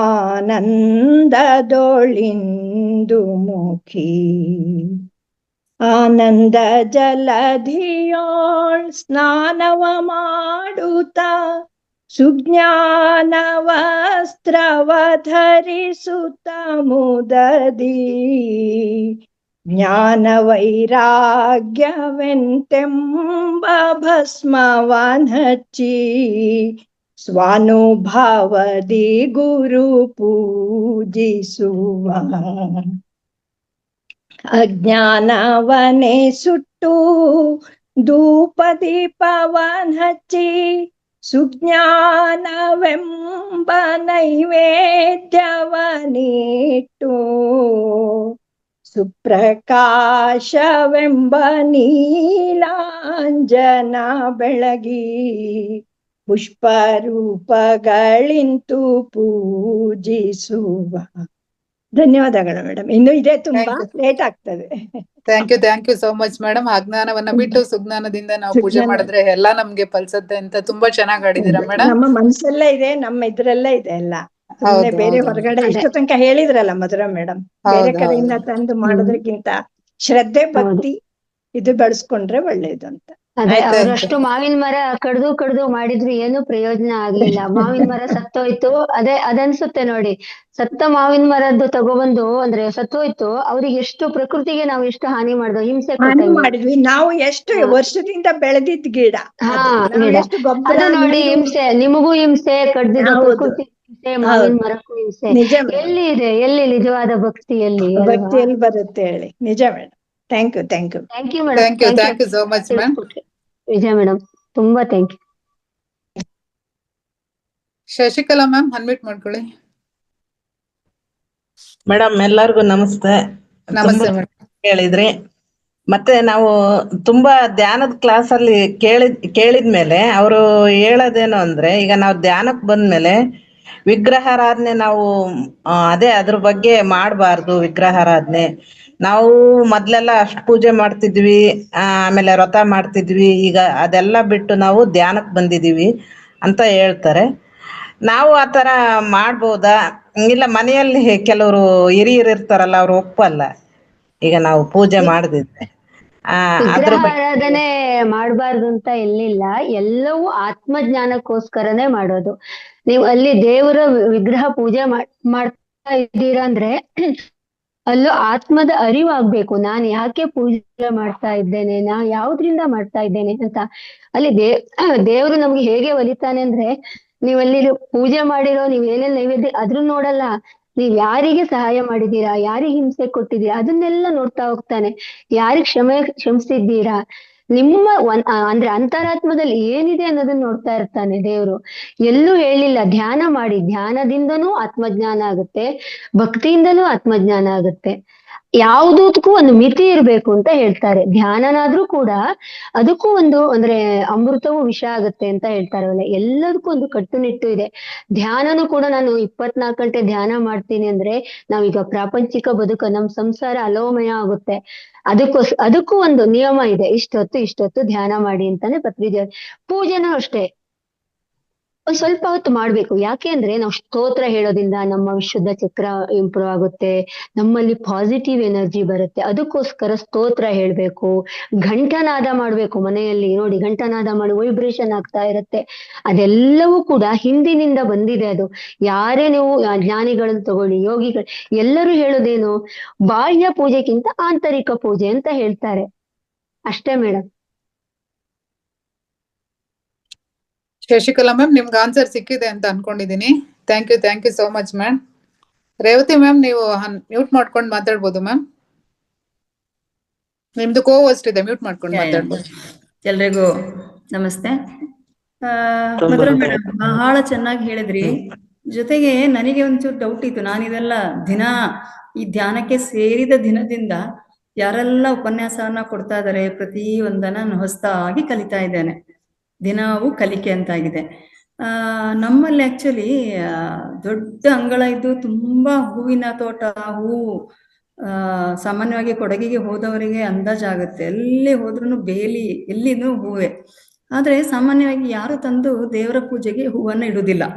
ದೇವಸ್ಥಾನಕ್ಕೆ ಹೋದಾಗ 1-2-3 ಕಿತ್ಕೊಂಡು ಹೋಗ್ತಾರೆ.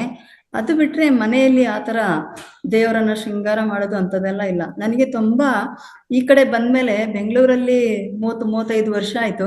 ನನಗೆ ಮನೆಗೆ, ತಾಯಿ ಮನೆಗೆ ಹೋದಾಗ ಯಾವಾಗ್ಲೂ ಆಗುದು, ಇಷ್ಟೊಂದು ಹೂವಿನ ತೋಟ ಇದೆ, ಹೂ ಇದೆಲ್ಲ, ದೇವ್ರಿಗೊಂದು ಹೂ ಇಡುದಿಲ್ವಲ್ಲ ಅಂತ.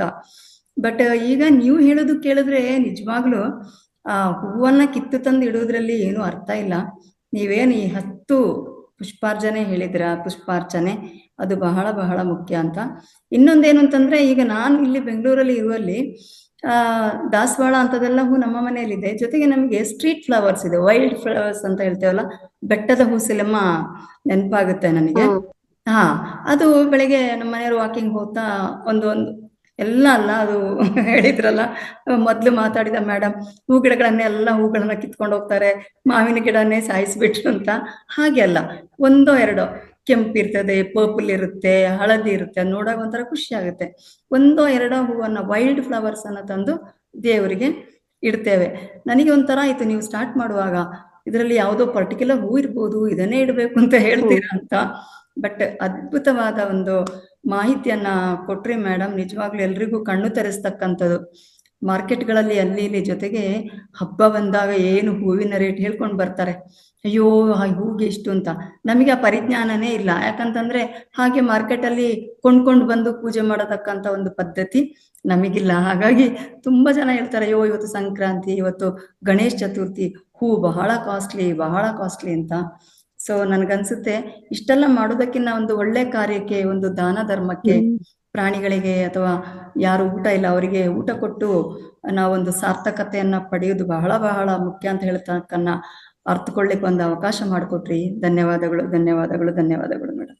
Thank you so much ma'am. Revathi madam, ಅಂದ್ರೆ ನೀವು ಮನೆಯಲ್ಲಿ ನೋಡಿ ಹೂವಿನ ಗಿಡ ಎಲ್ಲ ಬೆಳೆಸಿದೀರಾ, ಎಷ್ಟೋ ನೋಡಿ ಎಷ್ಟರಿಗೆ ಅದು ಗಾಳಿ ಎಲ್ಲ ಅದೇ ನಿಮ್ದು.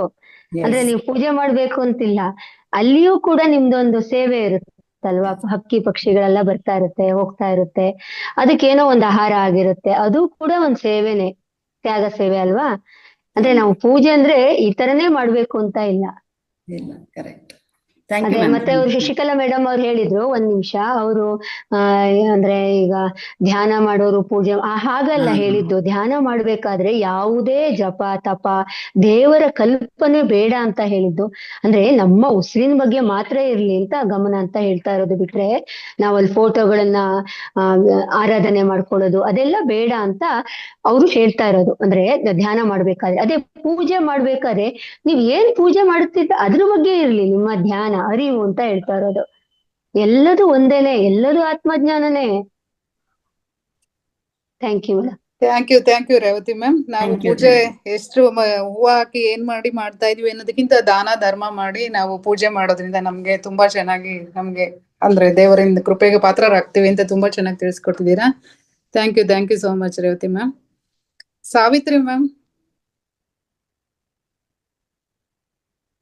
ಸಾವಿತ್ರಿ ಮ್ಯಾಮ್ ಅನ್ಮ್ಯೂಟ್ ಮಾಡ್ಕೊಳ್ಳಿ. ಪ್ರೆಸ್ ಮಾಡಿ ಮೇಡಮ್, ಆಗತ್ತೆ. ಶರಣಾರ್ಥಿ ಎಲ್ಲ ಆತ್ಮ ಬಂಧುಗಳಿಗೆ. ಮಧುರಾ ಮೇಡಮ್ ಶರಣಾರ್ಥಿ ರೀ. ತುಂಬಾ ಸೊಗಸಾಗಿ ಎಷ್ಟೊಂದು ಸುಂದರ, ಎಷ್ಟೊಂದು ಒಂದು ಒಳ್ಳೆಯ ಒಂದು ಇದರಿಂದ ಒಂದು ಹೂವಿನ ಹಾರನ ನಮ್ಗೆಲ್ಲ ಪರಮಾತ್ಮಗೆ ಏರಿಸಿದಂಗೆ ನಮ್ಮ ಆತ್ಮಗೆ ಎಲ್ಲ ಅರ್ಪಣೆ ಮಾಡಿದ್ರು ನೋಡ್ರಿ. ಉಸಿರಿನ ಪರಿಮಳವೇನಲು ಕುಸುಮದ ಹಂಗೇತ ಕಯ್ಯ.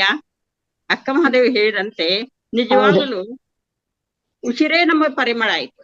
ಮತ್ ಬೇರೆ ಒಂದು ಗಿಡಗಳಿಂದ ತಂದು ಅಥವಾ ಕೊಂಡು ತಂದು ಅವನ್ನ ನಾವು ಪರಮಾತ್ಮನಿಗೆ ಅಥವಾ ದೇವಿಗೆ ಏರ್ಸೋದ್ರ ಅರ್ಥವೇ ಇಲ್ಲವಲ್ಲ. ಅಂದ ಕೂಡಲೇ ನೀವು ಪ್ರತಿಯೊಂದು ಒಂದೊಂದೊಂದು ಅಂತರಂಗದ ಪೂಜೆ ಯಾವ ರೀತಿ ಆಗಬೇಕಂತ ಸಾಕಷ್ಟು ಸಲ ನಾನು ಕೇಳಿದ್ರೆ ಅದು ನಿಜವಾಗ್ಲೂ ಪ್ರತಿಯೊಬ್ಬರಿಗೆ. ಮುಂದೆ ಶ್ರಾವಣ ಬರ್ತಾ ಇದೆ ಅಲ್ರಿ, ಹೆಣ್ಮಕ್ಕಳಿಗೆ ಏನು ಹೂವಿನ ಅಲಂಕಾರ ಸಮಯ ವ್ಯರ್ಥ ಮಾಡಿ ಅದು ನೋಡಿ, ಅದು ಗಿಡದಿಂದ ಕಿತ್ತು ತೆಗೆದ ಕೂಡ್ಲೆ ಅದೊಂದ್ ಸ್ವಲ್ಪ ಅದು ಹೂವಿನ ಸೊಗಸನ ಹೋಗ್ಬಿಡ್ತಾ. ಅದೇ ಒಂದು ತಾಸು ಬಿಟ್ಟು ಒಂದು ಬೆಳಗಿಂದ ಸಾಯಂಕಾಲದವರೆಗೆ ಅರಳುವ ಹೂವನ್ನು ನೋಡಿದಾಗ ಎಷ್ಟೊಂದು ಆನಂದ ಆಗ್ತದೆ. ಆನಂದವೇ ಪೂಜೆ ಅಲ್ರದು. ಅಂದಾಗ ಆ ಗಿಡದಲ್ಲಿರುವಂತ ಹೂವನ್ನು ನೋಡುದ ನಿಜವಾದ ಶಿವಲಿಂಗದ ಪೂಜೆ ರೀ. ಅದಕ್ಕಾಗಿ ಒಂದ್ ಕಡೆ ಚೆನ್ನಬಸವನವ್ರು ಹೇಳಿದಾರೆ ನೋಡ್ರಿ, ಹೊರಗನ ಕೊಯ್ದು ಹೊರಗನ ಪೂಜೆ ಬಲ್ಲಡೆ, ಫಲವಿಲ್ಲ ಪ್ರಯೋಜನವಿಲ್ಲ ಸುಖ ಬರಕೊಳ್ಳದು ನೋಡ.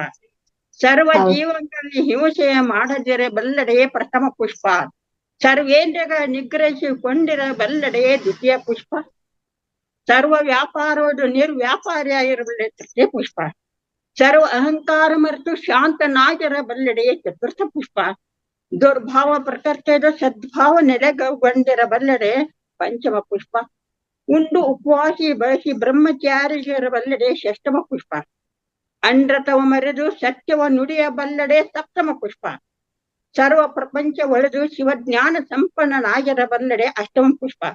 ಇಂತಿ ಅಷ್ಟದಳ ಪೂಜೆಯಲ್ಲಿ ಇರುವರು ನಿಜವಾದ ಶರಣರು. ಆ ಚೆನ್ನಬಸವನವ್ರು ಹೇಳಿದಾರಲ್ರಿ, ಆ ಪರಮಾತ್ಮ ಪ್ರತಿಬಿಂಬದಂತೆ ಪರ ಅಂತ ಹೇಳ್ತಾರೆ. ಕನ್ನಡಿಯಲ್ಲಿ ನಾವು ಹೇಗಿದ್ದೇವಲ್ರಿ ಹಾಗೆ ಕಾಣೋದ್ರಿ. ಆ ಭಗವಂತ ಹೇಗಿದಂದ್ರ ನಮ್ಮ ಈ ಯಾವ 8 ಪುಷ್ಪಗಳನ್ನ ಅರ್ಪಣೆ ಮಾಡಿದಾಗ ಆ ಭಗವಂತನ ಸ್ವರೂಪ ನಮ್ಮ ಪ್ರತಿಬಿಂಬದಂತೆನೆ ಕಾಣ್ತಾರ ಅಂತ ಹೇಳಿಕೆಸಿಂದ ಒಂದ್ ಕಡೆ ಉಳಿ ಚೆನ್ನಬಸವನವ್ರು ಹೇಳಿದಾರಲ್ರಿ. ಅಷ್ಟೇ ಅಲ್ರಿ, ನಮ್ಮ ಅಥಣಿ ಶಿವಗೌಡ್ರೆ ಮುರುಘೇನ್ ರಾಜಾರ್ ಏನ್ ಮಾಡ್ತಿದ್ರಿ, ಒಂದ್ ಬಟ್ಟೆಯನ್ನು ಹಾಸ್ತಿದ್ರಿ. ಹೂವು ಪತ್ರಿಗಳು ಗಾಳಿಯಿಂದ ಆ ಬಟ್ಟೆ ಮೇಲೆ ಬಿದ್ದರೆ ಮಾತ್ರ ತಮ್ಮ ಲಿಂಗಕ್ಕೆ ಅರ್ಪಣೆ ಮಾಡ್ತಿದ್ರಿ. ಇಲ್ದಿದ್ರ ಆ ಗಿಡಗಳಿಗೆ ನೋವುಂಟಾಗುತ್ತೆ ಅಂತ ಹೇಳಿಕೆಸಿಂದ ಅಷ್ಟೊಂದು ಒಂದು ಅಹಿಂಸಾ ಮಾರ್ಗದಿಂದ ಗಿಡಗಳಿಗೂ ಸಹಿತ ನೋವು ಆಗಬಾರ್ದಂತ ಎಂತ ಶರಣರು, ಎಂತ ಮಹಾತ್ಮರಾದ್ರಿ. ಆದ್ರೆ ನಾವೇನ್ ಮಾಡ್ತಾ ಇದ್ದೀವ್ರಿ. ಅದಕ್ಕಾಗಿ ಇವತ್ತು ನಿಮ್ಮ ಹೆಸರಂತೆ ಮಧುರವಾದ ಒಂದು ಮಾತುಗಳಿಗೆ ತುಂಬಾ ಆನಂದ ಆಗಿದ್ರಿ. ಸೊಗಸ ಉಂಟು. ನಿಮ್ಮೆಲ್ಲ ಆಶೀರ್ವಾದ, ನಿಮ್ಮ ಆಶೀರ್ವಾದ. ಎಲ್ಲರಿಗೂ ಶರಣಾರ್ಥಿಗಳು. Thank you so much Savitri madam. Channabasavanna ಅವರ ವಚನವನ್ನ ಹೇಳೋದ್ರ ಮೂಲಕ ಮಧುರಾ ಮೇಡಮ್ ಹೇಳಿದಕ್ಕೂ ಅದಕ್ಕಿನ್ನೂ ನೀವು ಜೋಡಣೆ ಮಾಡಿ ತುಂಬಾ ಚೆನ್ನಾಗಿ ಹೇಳಿದೀರಾ ma'am. Thank you so much ma'am. Thank you ಅವಕಾಶ ಕೊಟ್ಟದಕ್ಕೆ thank you ma'am. Ramesh sir unmute ಮಾಡ್ಕೊಂಡು ಮಾತಾಡಿ. ಇವತ್ತು ತುಂಬಾ ಚೆನ್ನಾಗಿ ಉಪನ್ಯಾಸ ಮಾಡಿದ್ರು ಮೇಡಮ್. ಫಸ್ಟ್ ಇಂದ ಲಾಸ್ಟ್ ಕೇಳಿದ್ನಲ್ಲ, ತುಂಬಾ ಚೆನ್ನಾಗಿ ಮಾಡಿದ್ರು. ಏನ್ ಗೊತ್ತಾ ತಾತ್ಪರ್ಯ ಏನಂದ್ರೆ, ಅವ್ರು ಹೇಳಿದ್ರು ತಾತ್ಪರ್ಯ ಅಂದ್ರೆ ಸೇವೆ ಎಂಬ ಯಜ್ಞದಲ್ಲಿ ಸಲಿಲವಾಗಿ ಬೆರೆಯುವ ಧ್ಯೇಯ ಮಹಾಜಲದಿ ಎಡೆಗೆ ಸಲಿಲವಾಗಿ ಬೆಳೆಯುವ ಲೋಕಹಿತದ ಕಾಯಕ ನಾಡಿಗ ಭಯದಾಯಕ ವ್ಯಕ್ತಿಯಾಗಲೆಂದು ನೈಜ ರಾಷ್ಟ್ರ ಸೇವಕ ಅಂತ ಅವ್ರು ಹೇಳ್ತಾ ಇದ್ರು. ಏನಿದ್ರೆ ಅವ್ರು ನಮ್ಮಲ್ಲೇ ಇವಾಗ ಶಂಕರಾಚಾರ್ಯ ಹೇಳ್ಬಿಟ್ರು ಅಹಂ ಬ್ರಹ್ಮಾಸ್ಮಿ ಅಂತ. ನಮ್ಮಲ್ಲೇ ಇದ್ದಾನೆ ದೇವ್ರು. ನಾವು ಆಡಂಬರವಾಗಿ ಯಾರಿಗೂ ದೇವ್ರಿಗೆ ಪೂಜೆ ಮಾಡೋದು ಬೇಕಾಗಿಲ್ಲ. ಅವ್ನ್ ಬೇಕಾಗಿರೋದು ಭಕ್ತಿ. ಅದೇ ಮಧುರ ಅವ್ರು ಹೇಳಿರೋದು, ಭಕ್ತಿ, ನಿಶ್ಚಲವಾದ ಭಕ್ತಿ ಇರ್ಬೇಕು. ಇವಾಗ ಸುಮ್ನೆ ನಾವೇನೋ ಬೂಟಾಟಿಕೆ ಪೂಜೆ ಮಾಡ್ಕೊಂಡು ಆಡಂಬರಗೆ ಅವ್ರು ನೋಡ್ಬೇಕು ಇವ್ರು ನೋಡ್ಬೇಕು ಅಂತ ನಾವು ಯಾರನ್ನೂ ಮೆಚ್ಚಿಸ್ಬೇಕಾಗಿಲ್ಲ. ನಮ್ಮ ಆತ್ಮಕ್ಕೆ ತೃಪ್ತಿ ಆದ್ರೆ ಸಾಕು. ಅದು ಅವರು ತಾತ್ಪರ್ಯ ಹೇಳಿರೋದು ಚೆನ್ನಾಗಿತ್ತು ಇವತ್ತು. ಮಧುರ ಅವ್ರು ಹೇಳಿದ್ ಚೆನ್ನಾಗಿತ್ತು ಇವತ್ತು. Thank you sir, thank you, thank you sir. ಅಲ್ಲ ಎಂತೆಂಥವ್ರು ಇವಾಗ ನಮ್ಗೆ ಇದಕ್ಕೆ ಅಟೆಂಡ್ ಆಗ್ತಾ ಇರುವಾಗ ಮೆಡಿಟೇಷನ್ ಮತ್ತೆ ಅದು ನಾವು ಎಷ್ಟೋ ಒಂದು ವಿಷಯಗಳನ್ನ ಕಲಿಯಕ್ಕಾಗತ್ತೆ. ನಾವು ಹಿಂದೆ ಎಲ್ಲ ಸುಮ್ಮನೆ ಟೈಮ್ ವೇಸ್ಟ್ ಮಾಡ್ಬಿಟ್ವಿ ನಾವೆಲ್ಲ ಪೂರ್ತಿ ಏನೇನೋ ವಿಚಾರದಲ್ಲಿ ಯಾವ್ದೋ ಸೀರಿಯಲ್ ನೋಡ್ಕೊಂಡು ಇದು ನೋಡ್ಕೊಂಡು. ಆದ್ರೆ ಇವಾಗ ಈ ಆಧ್ಯಾತ್ಮಿಕ ಲೋಕಕ್ಕೆ ಬಂದಾಗ ನಮ್ಗೆ ಎಷ್ಟೊಂದು ಕಲಿಯೋದಂತ ಆಸ್ವಾದ ಸಿಗ್ತಾ ಇದೆ ನಮ್ಗೆ. ಅದು ತುಂಬಾ ಸಂತೋಷ ನಮ್ಗೆ. ಹೌದು ಸರ್, ಹೌದು. ಇನ್ನು ಬೇರೆ ಬೇರೆ ಬೇರೆ ಬೇರೆ ಬೇರೆ ಟಾಪಿಕ್ ಮೇಲೂ ಸ್ವಲ್ಪ ಕೊಡಿ ಮೇಡಮ್, ಉಪನ್ಯಾಸ ಕೊಡಿ. ಆಯ್ತು ಆಯ್ತು ಸರ್, ಕೊಡ್ತಾನೆ ಇರ್ತೀನಿ ಉಪನ್ಯಾಸ. ಕೊಡಿ ಬೇರೆ ಬೇರೆ ಚೆನ್ನಾಗಿದೆ. ನೀವು ಅದೇ ಅಂದ್ರೆ ಒಳ ಅರ್ಥನೇ ಗೊತ್ತಿರಲ್ಲ ಅಂತ, ಒಳಗಡೆ ಇದೆ ಭಕ್ತಿ ಗೊತ್ತಿರಲ್ಲ, ಹೊರಗಡೆಯಿಂದ ಮಾತ್ರ ನಾವು ನೋಡಿರ್ತೀವಿ. ಆತ್ಮಜ್ಞಾನನೇ ಮುಖ್ಯ ಅಂತ. ಧ್ಯಾನಕ್ಕೆ ಹೋಗಿ ಅಂದ್ರೆ ಪೂಜೆ ಮಾಡಿ ಎಲ್ಲೋದ್ರು ಅದೇ ಅಲ್ವಾ, ಆತ್ಮಜ್ಞಾನ ಅದೇ ಎಲ್ಲೇ ಆತ್ಮಜ್ಞಾನ ತುಂಬಾ ಇಂಪಾರ್ಟೆಂಟ್ ಮೇಡಮ್. ಅದು ಊಟಕ್ಕಿಂತ ಆತ್ಮಜ್ಞಾನ ಇಂಪಾರ್ಟೆಂಟ್. ಹೌದು. ಚೆನ್ನಾಗಿದೆ. Thank you sir, thank you sir. Thank you so much Ramesh. ನಮ್ ಗೀತಾ ಮ್ಯಾಮ್ ಹ್ಯಾಂಡ್ ರೈಸ್ ಮಾಡಿದ್ರು, ಯಾಕೋ ಹ್ಯಾಂಡ್ ಡೌನ್ ಮಾಡ್ಬಿಟ್ರು. ಮಾತಾಡಿ ಮ್ಯಾಮ್, ಗೀತಾ ಮ್ಯಾಮ್.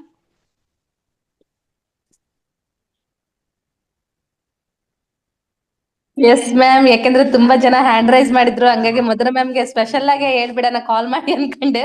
ಬಟ್ ಕಡಿಮೆ ಜನ ಆದ್ರಲ್ಲ, ಮತ್ತೆ ಹ್ಯಾಂಡ್ ರೈಸ್ ಮಾಡಿದೀನಿ. ಮಧುರ ಮ್ಯಾಮ್ ಎಲ್ರು ಹೇಳ್ದಂಗೆ ನಿಮ್ಮ ಮಧುರ ಧ್ವನಿಯಿಂದ ನಿಜವಾದ ಪುಷ್ಪಾರ್ಚನೆ ಅಂದ್ರೆ ಏನು ಅಂತಂದ್ರೆ ತುಂಬಾ ಚೆನ್ನಾಗಿ ತಿಳಿಸ್ಕೊಟ್ರಿ. ಒಂದು ದೇವಸ್ಥಾನಕ್ಕೆ ಹೋಗ್ತಿವಿ, ಅಲ್ಲಿ ದುಡ್ಡು ಉಂಡೆಗೆ ಹಾಕ್ತಿವಿ, ಅದಾಗಿರ್ಬೋದು. ಮತ್ತೆ ಮನೆ ಹತ್ರಕ್ಕೆ ಯಾರೋ ಅದ್ರ ಭಿಕ್ಷಿಕರಿಗೆ ಬಂದಿರ್ತಾರೆ, ನಿಜವಾದ ದೇವರನ್ನ ಯಾರು ನೋಡಿಲ್ಲ, ಆದ್ರೆ ಅಂತವ್ರ ಮೂಲಕ ನಾವೆಲ್ಲ ನೋಡ್ತಿರ್ತೀವಿ.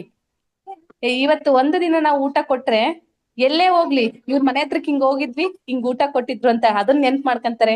ಯಾವ್ದೋ ಒಂದ್ ದನಕರುಗಳು ಬರ್ತಿರ್ತವೆ, ಆ ಒಂದ್ ಅಕ್ಕಿ ಬೇಳೆ ಬೆಲ್ಲ ಇವೆಲ್ಲ ನಮ್ಮ ಮನೆಯಲ್ಲಿ ಪದ್ಧತಿಗಳಿದಾವೆ. ನೀವು ಮತ್ತೆ ಮರುಮನನ ಮಾಡಿಕೊಟ್ರಿ ನಮ್ಗೆ. Thank you so much. ನನ್ ಮಕ್ಳು ಚಿಕ್ಕವರಿದಾರೆ ಮ್ಯಾಮ್, ಬಟ್ ಬೇಸಿಗೆ ಗಾಲ ಬಂತಂದ್ರೆ ಒಂದ್ ಬೌಲಾಗೆ ನೀರ್ ತುಂಬಿಟ್ಟು ಇಡೋದಾಗಿರ್ಬೋದು. ಅವ್ರ ಅಜ್ಜಿ ಏನಾದ್ರು ಶೇಂಗಾ ಬೀಜ ಅಥವಾ ಕಡ್ಲೆ ಏನಾದ್ರು ಹಾರಿಸ್ತಿದ್ರಂದ್ರೆ ಅವ್ನ್ ತಗೊಂಡೋಗಿ ಅಮ್ಮ ಅಕ್ಕಿ ಪಕ್ಷಿಗಳಿಗೆ ಇಡ್ತೀನಮ್ಮ ಅಂತ ಹೇಳ್ತಿರ್ತಾರೆ. ತುಂಬಾ ಖುಷಿ ಆಯ್ತು ಮ್ಯಾಮ್ ಇವತ್ತು ನನಗೆ ನೀವ್ ಹೇಳಿದ್ದು ಕ್ಲಾಸ್ ಆಗಿರ್ಬೋದು. ಒಳ್ಳೆಯ ಸಂಸ್ಕಾರ. ಎಸ್, ಖಂಡಿತ ತುಂಬಾನೇ ಅದ್ಭುತವಾಗಿತ್ತು ಇವತ್ತಿನ ತರಗತಿ ಮಾತ್ರ. Thank you so much ma'am. ವೇದಿಕೆಗೆ ಬಂದು ಅದ್ಭುತವಾದ ತರಗತಿಯನ್ನು ಕೊಟ್ಟಿದ್ದೀರಾ. ಮುಂದಿನ ದಿನಗಳಲ್ಲಿ ಸಹ ರಮೇಶ್ ಸರ್ ಹೇಳ್ದಂಗೆ ಇನ್ನು ಅತಿ ಹೆಚ್ಚು ಜ್ಞಾನ ಇದೆ ನಿಮ್ಮಲ್ಲಿ, ಅದನ್ನ ನಮ್ಗೆಲ್ಲರಿಗೂ ಹೊರ ಹಾಕ್ಬೇಕು. ಮತ್ತೆ ಹೇಳ್ಬೇಕಂತಂದ್ರೆ ಯಾವ್ದಾರ ಒಂದು ಪೂಜೆ ಪುನಸ್ಕಾರ ಅನ್ನೋದಾದ್ರೆ, ಈಗ ಒಂದು ಹೂ ತಗೊಳಕ್ ಹೋಗಿರ್ತೀವಿ, ಅಲ್ಲಿನೂ ಸಹ ನಾವು ಜುಗ್ಗಾಟನೆ ಮಾಡ್ತಿರ್ತೀವಿ. ಅವ್ರು 100 ರೂಪಾಯಿ ಹೇಳಿದ್ರ ಇಷ್ಟ ಹೇಳಿದ್ರೆ ಕೊಡ್ತೀನಪ್ಪ, ಇದೆಲ್ಲ ಬಾಡಿ ಹೋಗೈತಿ, ಅದಕ್ಕೂ ಕಾಮೆಂಟ್ ನಮ್ಮವು. ಈ ತರದ ಜನರನ್ನು ಸಹ ನಾವು ನೋಡಿದ್ದೇವೆ. Yes, thank you so much Madhura ma'am, ಇವತ್ತು ಅದ್ಭುತವಾದ ಕ್ಲಾಸ್ ಅಂತ ಹೇಳ್ಬೋದು. ಅವಕಾಶಕ್ಕಾಗಿ. ಎಸ್ ಮ್ಯಾಮ್, ಖಂಡಿತ ಥ್ಯಾಂಕ್ ಯು ಸೋ ಮಚ್. ಇನ್ನೊಂದು ಮೇಡಮ್, ಮಧುರ ಮೇಡಮ್ ಇನ್ನೊಂದು ನಾನು ಹೇಳ್ಬೇಕು ಅಂದ್ರೆ ನೀವ್ ಹೇಳಿದ್ದು ತುಂಬಾ ಚೆನ್ನಾಗಿತ್ತು. ಮಾನವ ಶೋಧಿಸಬೇಕು ನಿತ್ಯ, ದಿನ ದಿನ ಮಾಡುವ ಪಾಪ ಪುಣ್ಯದ ವೆಚ್ಚ. ಮಾನವ ಶೋಧಿಸಬೇಕು ನಿತ್ಯ, ಆತನು ಖಂಡಿಸಿ ಒಮ್ಮೆ ನೋಡೋ, ಪರಮಾತ್ಮನ ಕಾಣೋ, ಕೊನೆಗೆ ನಿನ್ನಲ್ಲಿ ದಾಡೋ, ಮುಕ್ತಿ ದೂರಿಲ್ಲ ಒಂದೇ ಗೇಣೋ. ನಮ್ಮಲ್ಲಿ ನಾವು ಇಳಿಬೇಕು. ಯಾವಾಗ ನಮ್ಮಲ್ಲಿ ನಾವು ಇಳಿತೀವೋ ಅವಾಗ ಪರಮಾತ್ಮನ ನಾವು ಕಾಣ್ತೀವಿ. ಪರಮಾತ್ಮ ಎಲ್ಲೂ ಇಲ್ಲ, ನಮ್ಮಲ್ಲೇ ಇದ್ದಾನೆ. ಅದಕ್ಕೆ ಹೌದು, ಅದಕ್ಕೆ ಧ್ಯಾನ ತುಂಬಾ ಹೆಲ್ಪ್ ಮಾಡುತ್ತೆ ಅವಾಗ. ಜ್ಞಾನ ತುಂಬಾ ಹೆಲ್ಪ್ ಮಾಡೋದು ನಮ್ಗೆ. Yes, thank you so much Ramesh sir. ನಿಮ್ ಕಡೆಯಿಂದ ಯಾವಾಗ ತರಗತಿ ಬರುತ್ತೆ ನಮ್ಮ ಮಧ್ಯಾಹ್ನ ವೇದಿಕೆಲಿ ಅಂತ ನಾವಂತೂ ಕಾತರದಿಂದ ಕಾಯ್ತಾ ಇದ್ದೇವೆ. Yes, thank you so much Lakshmi ma'am. Vijay ಅನ್ನೋರು ಮೇಡಮ್ ಇದಾರಲ್ಲ ಮ್ಯಾಮ್, ಅವ್ರ ಫೋನ್ ನಂಬರ್ ಕೇಳಿ ಮ್ಯಾಮ್. ನಾನ್ ಕೊಡ್ತೀನಿ ಮೇಡಮ್ ಆಮೇಲೆ. ಎಸ್ ಮ್ಯಾಮ್, ಖಂಡಿತ. Thank you so much ma'am. ಇನ್ನಿಬ್ಬರು ಇದಾರೆ ನೋಡಿ ಲಕ್ಷ್ಮಿ ಮೇಡಮ್. ಮಾಡ್ತೀನಿ. ಕೃಷ್ಣರಾವ್ ಸರ್ ಮಾತಾಡಿ, ಅನ್ಮಿಟ್ ಮಾಡ್ಕೊ. ಮಾಸ್ಟರ್ಸ್ ಮಾತು ಮುಗಿದಿರೋರೆಲ್ಲರ ಹ್ಯಾಂಡ್ ಲೋ ಮಾಡ್ಕೊಂಬಿಡಿ ಪ್ಲೀಸ್, ಅವ್ರಿಗೆ ಅನುಕೂಲ ಆಗುತ್ತೆ ಯಾರಿಗೆ ಏನು ಅಂತಂದ್ ಹೇಳಿ ಮಾಡ್ಲಿಕ್ಕೋಸ್ಕರ.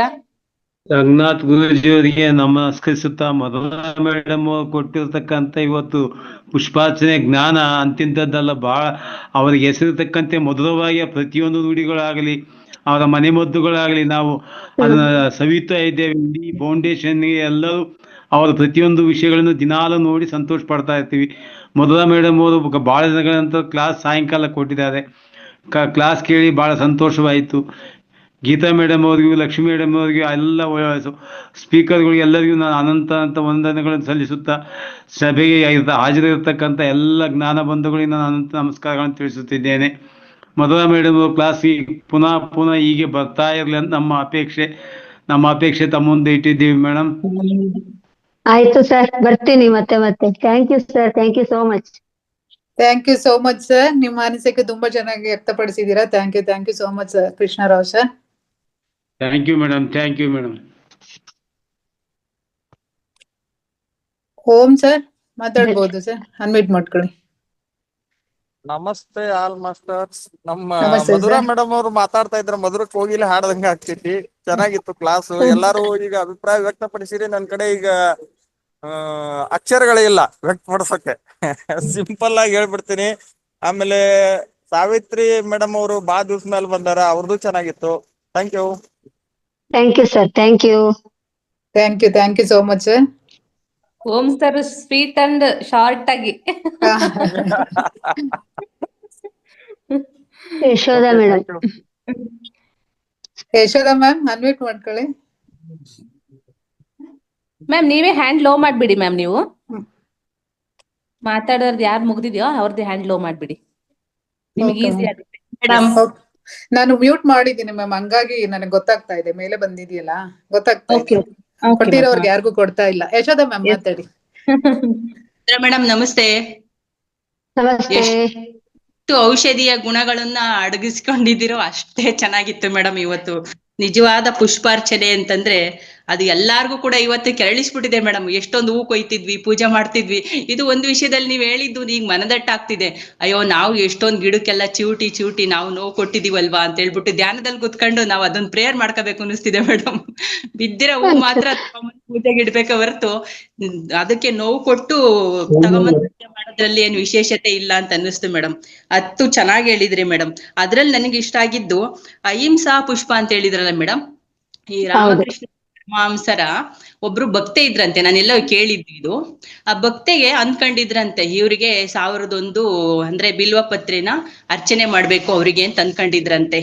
ಅದನ್ನ ಕಿತ್ಕೊಂಬಂದು ರಾತ್ರಿ ಎಲ್ಲ ಕಿತ್ತು 1001 ಕಿತ್ಕೊಂಬಂದಿದ್ರಂತೆ. ಆಮೇಲೆ ಅವ್ರಿಗೆ ಹೇಳಿದ್ರಂತೆ, ನಾನು ಸ್ವಾಮೀಜಿ ಅರ್ಚನೆ ಮಾಡ್ಬೇಕು ನಿಮಗೆ ಅಂತ ಹೇಳ್ಬಿಟ್ಟು. ಅವ್ರಿಗೆ ಗೊತ್ತಾಯ್ತಂತೆ ಇವ್ರು ತುಂಬಾ ನೋವು ಕೊಟ್ಟಿದ್ದಾರೆ ಗಿಡಕ್ಕೆ. 1001 ಅಂತಂದ್ರೆ ಪಾಪ ಗಿಡ ಎಷ್ಟು ನೊಂದ್ಕೊಂಡಿರ್ಬೇಕು ಅಂತ ಹೇಳ್ಬಿಟ್ಟು ಅವ್ರಿಗೆ ಹೇಳಿದ್ರಂತೆ. ಏನಂತ, ನೋಡಮ್ಮ ಅರ್ಚನೆ ನನಗೆ ಪೂಜೆ ಸಲ್ಲಿಸ್ಬೇಕು ಅಂತಂದ್ರೆ ಈ ಪತ್ರೆದು ನೀವು ನಾವ್ ಹೇಳ್ದಂಗೆ ಕೇಳ್ಬೇಕು ಅಂತಂತ. ಆಯ್ತು ಏನ್ ಮಾಡ್ಬೇಕು ಅಂತ ಕೇಳ್ದಾಗ ಒಂದೊಂದು ಪತ್ರೆ ನನ್ ಮೇಲೆ ಹಾಕ್ಬೇಕಾದ್ರೂ ಕೂಡ ಒಂದೊಂದ್ಸಲ ಚೂಟ್ಕೋಬೇಕು ನೀನು ಅಂತ ಹೇಳಿದ್ರಂತೆ ಅವರು. ಅವಾಗ ಗೊತ್ತಾಯ್ತಂತೆ ಮೇಡಮ್, ಒಂದೊಂದ್ ಪತ್ರೆ ಹಾಕಿ ಚೂಟ್ಕೊಂಡು 60-100 ಚೂಟ್ಕೊಳೋ ಅಷ್ಟೊತ್ತಿಗೆ ಮೈಯೆಲ್ಲ ಕೆಂಪಾಗಿ ಹೋಗಿತ್ತಂತೆ ಮೇಡಮ್ ಅವ್ರಿಗೆ. ಅವಾಗ ಅನ್ನಿಸ್ತಂತೆ, ಓ ಸ್ವಾಮೀಜಿ ನಿಜ ನಾನ್ ಮಾಡಿರೋದು ಸ್ವಯಂ ಅಪರಾಧ ಆಗಿದೆ, ಇನ್ ಮುಂದೆ ಈ ತರ ಮಾಡೋದಿಲ್ಲ ಅಂತ ಇದು ಕತೆ ಕೇಳಿದ್ದೆ ಮೇಡಮ್ ಎಲ್ಲ ಒಂಥರ. ಅವಾಗ ನನಗ್ ಅನ್ನಿಸ್ತು ಮೇಡಮ್, ಈ ಅಹಿಂಸಾ ಪುಷ್ಪ ಅಂತ ಹೇಳಿದ್ರ ತಟ್ ಅಂತ ನನಗ್ ಬಂದಿದ್ದೆ ಅದು. ಅಂದ್ರೆ ಗಿಡಕ್ ನಾವ್ ಎಷ್ಟು ಹಿಂಸೆ ಕೊಟ್ಟಿರ್ತೀವಿ, ಹಿಂಸೆ ಕೊಡ್ಬಾರ್ದಲ್ವಾ ಅಂತ ಹೇಳ್ಬಿಟ್ಟು. ಬಹಳ ಚೆನ್ನಾಗಿತ್ತು madam. Thank you Yashoda madam. ತುಂಬಾ ಚೆನ್ನಾಗಿ. ಅದೇ ನಾವು ಹಿಂಸೆ ಕೊಟ್ರೆ ನಮ್ಗೆ ಅದು ವಾಪಸ್ ಕೊಡುತ್ತೆ ಅನ್ನೋದೇ ಅದು. Thank you madam. Thank you Yashoda ma'am. Masters link like ಮಾಡಿ. ಮಾಸ್ಟರ್ಸ್ ಲಿಂಕ್ ಲೈಕ್ ಮಾಡಿ, ಚಾಟ್ ಬಾಕ್ಸ್ ಅಲ್ಲಿ ಎಸ್ ಅಂತ ಮೆಸೇಜ್ ಹಾಕಿ, ಲೈಕ್ ಮಾಡಿ, ಶೇರ್ ಮಾಡಿ, ಕಾಮೆಂಟ್ ಮಾಡಿ. ಮಾಸ್ಟರ್ ಲಿಂಕ್ ಆಗ್ಲೇ ಹಾಕಿದ್ದಾರೆ ಗೀತಾ ಮ್ಯಾಮ್. ಲೈಕ್ ಮಾಡಿ ಮೆಸೇಜ್ ಹಾಕಿ ಮಾಸ್ಟರ್ಸ್, ಎಸ್ ಅಂತ ಮೆಸೇಜ್ ಹಾಕಿ.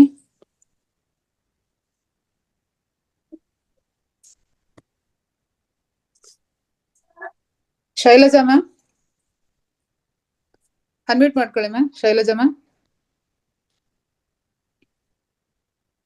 ಮಾತಾಡಿ ಮ್ಯಾಮ್. ನಮಸ್ತೆ ಮೇಡಮ್. ನಮಸ್ತೆ ಎಲ್ಲ. ಮಧುರಾ ಮೇಡಮ್ ತುಂಬಾ ಒಳ್ಳೆ ಕ್ಲಾಸ್ ಕೊಟ್ರಿ ಮೇಡಮ್. ಎಷ್ಟು ನಿಮ್ಮ ದಿನಾ ಮನೆ ಮದ್ದು ಓದ್ತಾ ಇರ್ತೀವಲ್ಲ, ಮನೆ ಮದ್ದು ತರಾನೇ ಇದು. ತುಂಬಾನೇ ಮಧುರವಾಗಿತ್ತು ನಿಜವಾಗ್ಲೂ. ಎಲ್ಲ ಹೇಳಿದ್ದಾರೆ. ಹೇಳೋದೇನು ಇಲ್ಲ ಮೇಡಮ್, ಬಹಳ ಚೆನ್ನಾಗಿತ್ತು. ನನಗೂ ನಿಜವಾದ ಪುಷ್ಪಾರ್ಚನೆ ಅಂತ ಟಾಪಿಕ್ ಹೆಸರು ನೋಡ್ಬಿಟ್ಟು ಇದು ಯಾವ ತರ ಹೇಳ್ತಾರೆ ಮೇಡಮ್ ಅಂತ ಬಹಳ ಇದಿತ್ತು, ಒಂದು ಕ್ಯೂರಿಯಾಸಿಟಿ ಇತ್ತು. ಬಟ್ ಅದನ್ನ ಯಾವ ತರ ಅಂತರಂಗವಾಗಿ ನೀವು ಅದನ್ನ ಯಾವ ತರ ಎಲ್ಲ ಬಿಡಿಸ್ಕೊಂಡು ಹೇಳ್ಕೊಂಡು ಹೋಗಿರೋದು ತುಂಬಾನೇ ಇಂಪ್ರೆಸಿವ್ ಆಗಿತ್ತು. ಒಂದು ಹೊಸ ಇದು.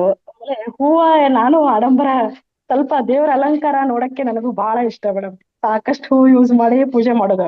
ಬಟ್ ಒಳಗಡೆಯಿಂದನೂ ಅದು ಭಕ್ತಿದಿಂದ ಮಾಡ್ತೀವಿ. ಬಟ್ ಇಷ್ಟೊಂದು ಅದ್ರ ಮೇಲೆ ಕಾನ್ಸಂಟ್ರೇಷನ್ ಮಾಡೋದ್ಕಿಂತ ನಾವು ಅಂತರಂಗವಾಗಿ ನಾವು ಜಾಸ್ತಿ ಪರಿಶುದ್ಧವಾಗ್ಬೇಕು. ಅಂತರಂಗಕ್ಕಿಂತನೂ ಅಂದ್ರೆ ನೀವು ಅದೇ ಅಲ್ಲಿ ಕೊಡೋ ದುಡ್ಡು ಅಥವಾ ಏನೋ ಇದೆಯಾ, ಬೇರೆಯವರಿಗೆ ಸ್ವಲ್ಪ ಏನೋ ಇಲ್ಲದವ್ರಿಗೆ ಅಲ್ಲಿ ನೋಡಿ ಭಗವಂತ ನೋಡ್ತಾ ಇರ್ತಾರೆ, ನಿಮ್ಗೆ 2 ಪಟ್ಟು ಜಾಸ್ತಿ ಕೊಡ್ತಾ ಇರುತ್ತೆ. ಅದೇ ಯೂನಿವರ್ಸ್ ಕೊಡುತ್ತೆ ಅಂತ ಹೇಳ್ತಾರಲ್ಲ, ಅದೇ.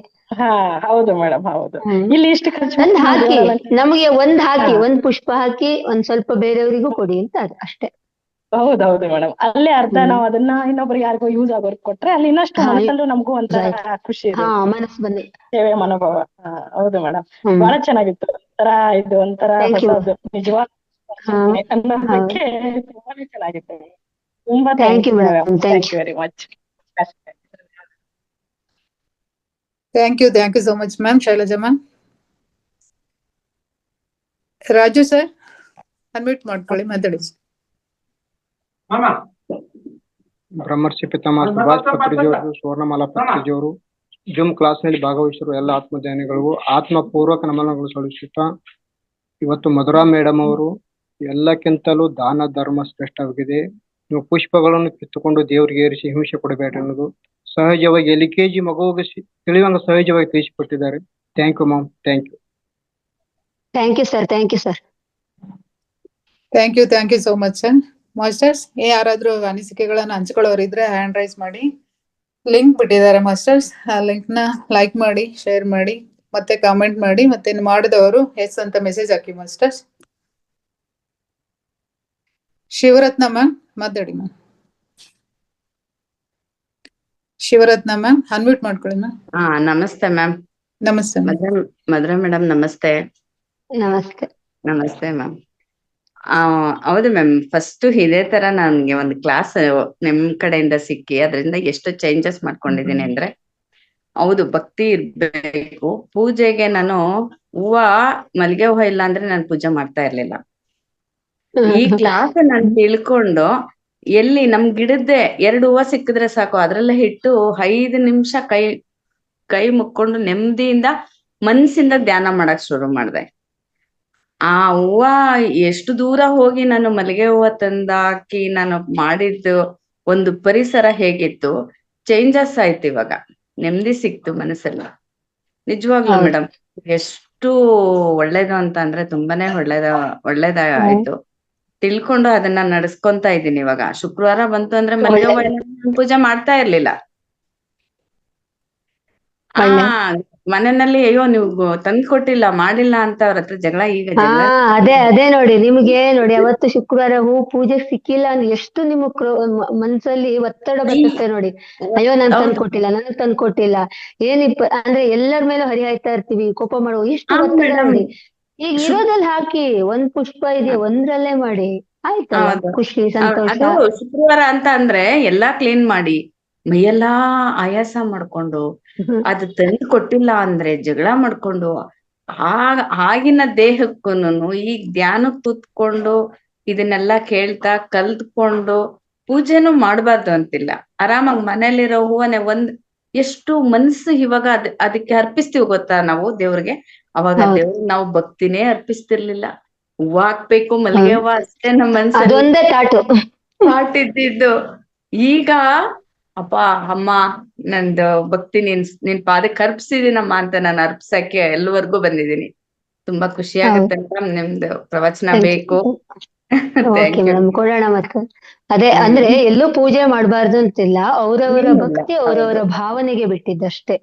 ಯಾರು ಯಾವ್ದಕ್ ಖುಷಿ ಇದೆ ಅದು ಮಾಡ್ಕೊಳ್ತಾ ಹೋಗಿ ಅಂತ ಅಷ್ಟೇ. ನೀವು ಧ್ಯಾನ ಮಾಡಿ ಪೂಜೆ ಬಿಡಿ ಅಂತ ಯಾರು ಹೇಳಲ್ಲ. ಎಲ್ಲಿ ಮಾಡ್ತೀರಾ ಅಲ್ಲಿ ಆತ್ಮಶುದ್ಧಿಯಿಂದ ಮಾಡಿ ಅಂತ. ಅದೇ ಮೇಡಮ್, ನಾನು ಹೂವ ಇಡ್ಬೇಕಾದ್ರೆ ಅಯ್ಯೋ ನಮ್ಮನೆ ದೇವ್ರ ಮನೆ ಚೆನ್ನಾಗ್ ಕಾಣುತ್ತೆ ಅಂತ ಇಡ್ತಾ ಇದ್ದಿದ್ದು.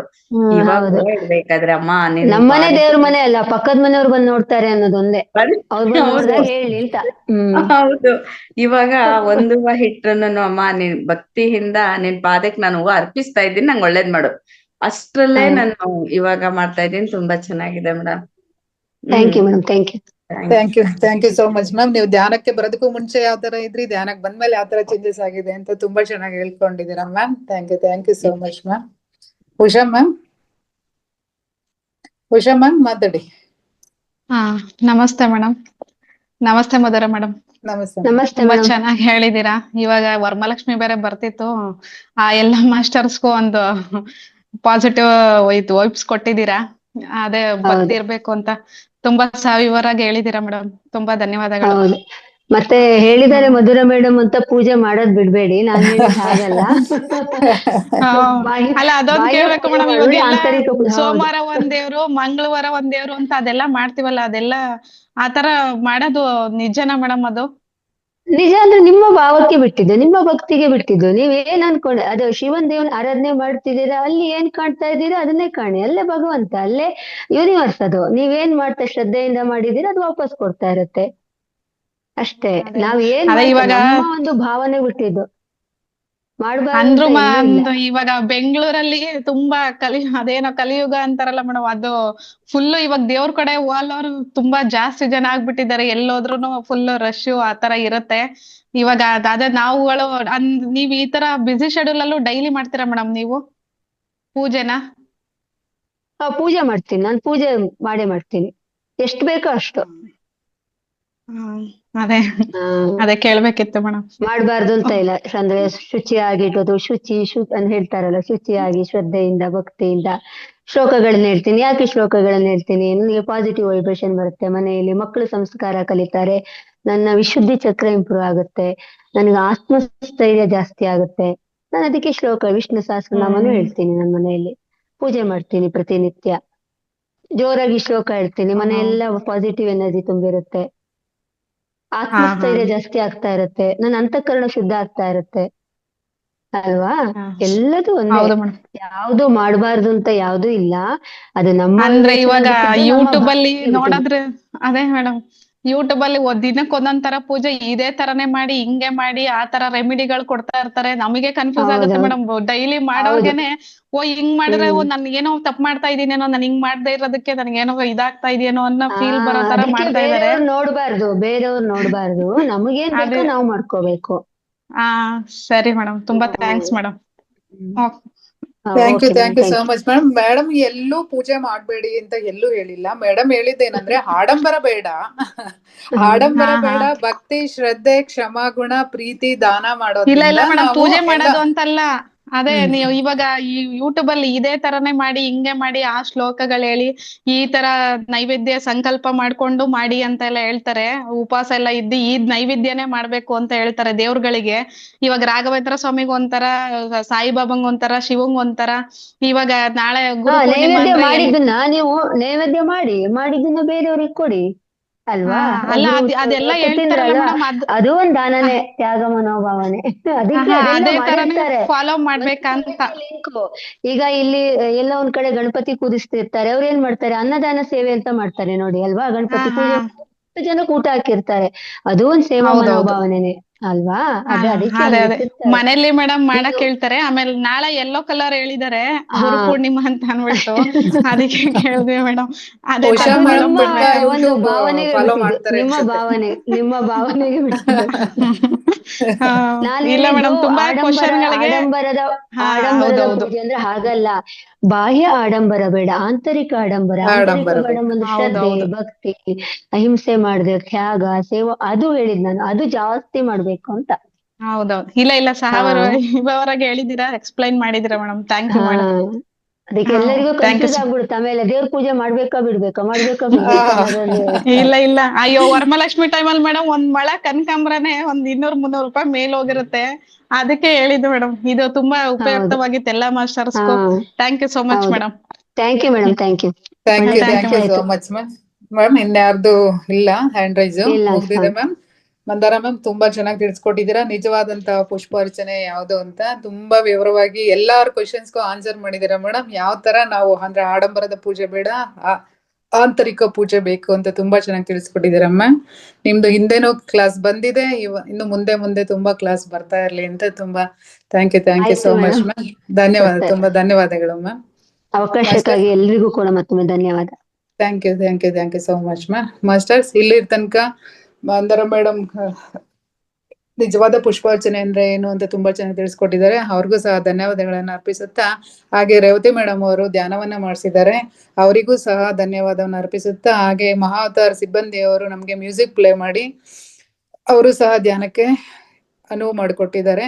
ಹಾಗೆ ಈ ವೇದಿಕೆಯನ್ನು ಸೃಷ್ಟಿ ಮಾಡಿಕೊಟ್ಟಂತ ರಂಗನಾಥ್ ಸರ್ಗೂ ಸಹ ಧನ್ಯವಾದಗಳನ್ನ ಅರ್ಪಿಸುತ್ತಾ, ನನಗೆ ಈ ಅವಕಾಶವನ್ನು ಕೊಟ್ಟಂತ ಗೀತಾ ಮೇಡಮ್ ಅವ್ರಿಗೂ ಧನ್ಯವಾದಗಳನ್ನ ಅರ್ಪಿಸುತ್ತಾ ಈ ಕಾರ್ಯಕ್ರಮವನ್ನ ಸಂಪನ್ನಗೊಳಿಸ್ತಾ ಇದೀವಿ ಮಾಸ್ಟರ್ಸ್. ನಮಸ್ತೆ ನಮಸ್ತೆ ನಮಸ್ತೆ ನಮಸ್ತೆ. Thank you so much.